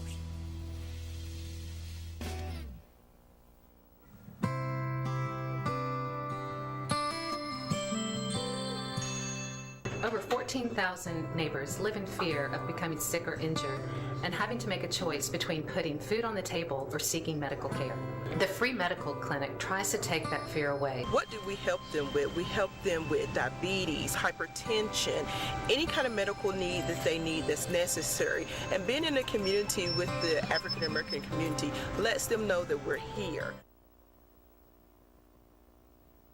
To me, being an attorney means more than practicing just law. It means pulling alongside my clients and being their partner. It means keeping my clients informed through the legal process, which can be overwhelming. At OAB Law, we stand with you because communication is key. Ferris, we want you to get the most out of your time and end each day feeling good. That's why we pioneered exclusive lawnmower suspension technology, allowing for full-speed mowing, even over the roughest terrain. Grow your business by getting more done in less time with Ferris. Ferris. Work hard, feel good. Found exclusively at independent Ferris dealers. 1 in 7 people will need a blood transfusion during their life. That's 1 person every 2 seconds receiving a life-saving product. At Medic Regional Blood Center, we are the primary blood provider for 25 hospitals in 23 East Tennessee and southeastern Kentucky counties. Started in 1958, Medic has been serving Knoxville and the surrounding areas for 66 years. For 1 hour of your time, you can save a life. Visit medicblood.org for more information on blood donation. What is strength when you're battling cancer? Is it a shoulder to lean on? A voice of hope? Is it confidence in the most available care options? Or is it unmatched expertise answering your hardest questions? Giving you the courage to move forward. At Covenant Health, we think it means all of this and more. For you. Let our strength be yours. I wanted to continue my education after high school, but my family and I didn't think we could afford it. Then I found out that Roane State has the options to make college possible.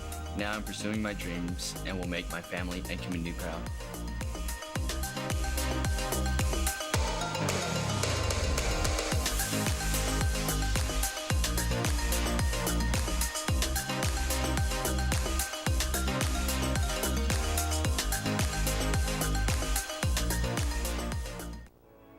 Kathy May Martin has been making real estate dreams a reality for over 3 decades. Buying or selling real estate is one of the most important decisions you'll ever make. Choosing the right realtor is next. Thinking of buying or selling? Call Kathy May Martin at Coldwell Banker Jim Henry & Associates for all your real estate needs. Rest assured, with Kathy's knowledge and experience, you will be on the winning team. Evans Mortuary has been serving the needs of families in and around Roane County since 1976. As established members of our hometown community, we understand the security of dealing with people you know you can trust. We built our reputation on this trust. The Evans family appreciates the confidence the community has expressed in us over the years and will constantly strive to earn that favor. Evans Mortuary, 805 North Gateway.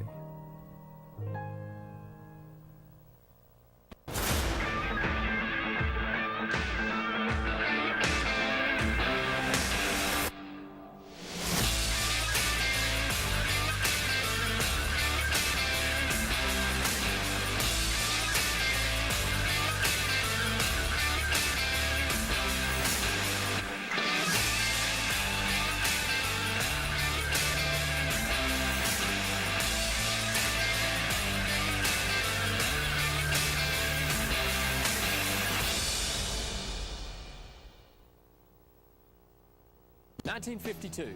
That's the year Hammers opened the first store in East Tennessee. Now there are 5 stores, and there's always something new. Like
come playoff time, who will come out on top? We'll find out tonight on the OEB Law Game of the Week. Day or night, 24/7, someone will be there to answer and give you a free consultation and get to work on your case immediately. Call 865-546-1111 or visit the website full of helpful information, wreckintoacheck.com. That's OEB Law. I'm Aaron Harvey, joined by probably your family's favorite principal doctor coach combo, Dan Shoemaker. Coach Oak Ridge had to bye last week, essentially making this their week 2. It could be a blessing or a curse, as they'll either be fresh and extra prepared, or they'll be rusty, having not played for 2 weeks. Yeah, 2 weeks. 2 weeks to work on things, 2 weeks to prepare for the next opponent. That's always a good thing. Usually that bye week comes later in the season, and it helps you kind of regenerate, get over some injuries and whatnot. But wherever it comes, it's going to give you some breathing room, and it gives you some breathing room to work on things, to make some subtle changes. You're not going to burn the barn down just to kill the rats, but you are going to make some changes. And I think the Wildcats will be eager to get this season going for their week 2 tonight. That's Dan Shoemaker. I'm Aaron Harvey. We'll tell you about what else you can expect around the area tonight and preview our matchup a little later as well when we get back. This is the OEB Law Game of the Week.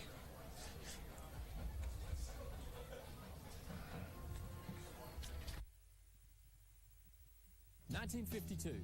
That's the year Hammers opened the first store in East Tennessee. Now there are 5 stores, and there's always something new. Like in Hammer's popular ladies' boutique department, you'll find the lowest price possible on new arrivals every week. Find similar deals in the men's department and the expanded rug department. Plus, special purchases always offer surprise savings. You never know what you'll find next at Hammers.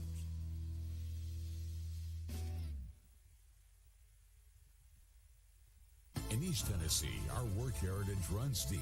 For over a century, the Plumbers and Pipe Fitters Union Local 102 has been part of the area's growth and prosperity. Don't sell yourself or your business short by hiring unskilled labor.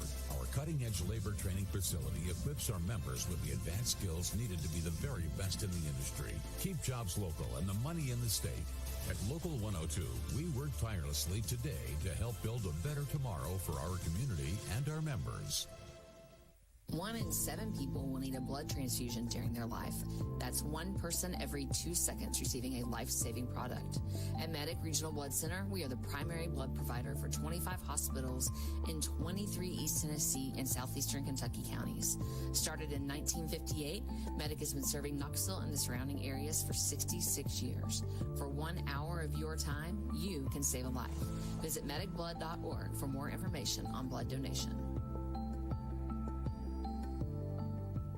Patterson's Appliances has been helping families like yours find quality home appliances from trusted brands including Whirlpool, Maytag, and KitchenAid for over 55 years. Our knowledgeable appliance specialists know how to outfit your kitchen or laundry room with the right appliances to meet your needs. We service what we sell with our own in-house factory-trained service technicians. And for the DIYers, our parts department is always ready to help customers find the appliance parts they need. Patterson's Home Appliances, because we care. Energize your home with natural gas from ORUD, your affordable energy choice. See all the ways natural gas can improve your home by visiting one of the ORUD showrooms in Oak Ridge or Kingston. New gas appliances run more efficiently. They provide hot water when you need it, precise heat control for cooking, and can dry clothes in about half the time. Comfort you can feel. Savings you can use. ORUD Natural Gas. Welcome back to the OEB Law Game of the Week. Aaron Harvey, Dan Shoemaker here as well. An interesting situation out of Greenback as Coach Tommy Klimmer has been relieved of his duties as head coach of the Cherokees, as announced by the school Wednesday morning. A press release cited a school board policy stating that teachers and coaches have a responsibility to promote a positive atmosphere in and out of the classroom, and that they extend courtesy and respect to all students.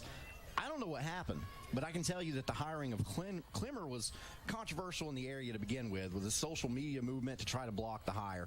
Klimmer was 5-9, and Greenback had begun the season 0-2. It's been a major tumble from a team that was competing for state titles and even won one just 5 years ago. To begin the season, the Cherokees only had 16 players on the roster. Yeah, the tradition in Greenback has been legendary over the years. That community has high expectations for their football team, and they take great pride in that football program. The sudden change that that's happened seems to indicate that something has happened inside the program. The small number of players on the roster is a definite concern to me as well. You hope that Greenback can turn the corner now and start moving forward in this season. But that's rough. That's a hard adversity to overcome. Gray Williams has been named the interim coach there in the meantime, and he's got a fun first game. It should be a lot of fun. He's got Coalfield. No, Coalfield. That's not going to be fun at all for Gray Williams' first game. Goes to Coalfield. Yeah, that's rough. In other news, Greenville's forfeited its Week 1 win over Tennessee High. Apparently, there was an oversight, and a player who wasn't eligible played in that game. Since then, the player has received a hardship waiver, so he's good to go now. Your name is Coach, so you've been around the block a time or two, so I want to ask you, with all the administrative duties that come along with the gig, is this an easy mistake to make? Well, it depends on how the system is organized. When I was in North Carolina, the eligibility reports and scheduling and all of that was handled by the AD and his secretary. We just had to submit the roster, and they took care of everything else. The head coach really didn't have that much to focus on administratively. When I was head coach in Wartburg, all of that fell to me. And it's just one of those attention to detail things, one of those precision things that you got to stay on top on. It's easy to miss one, especially if you have one who transfers in late. It's better that Greenville self-reported early than the TSSAA getting that report in Week 8. And all of those things starting to roll in. So, it's easy to do if you're not right on top of everything.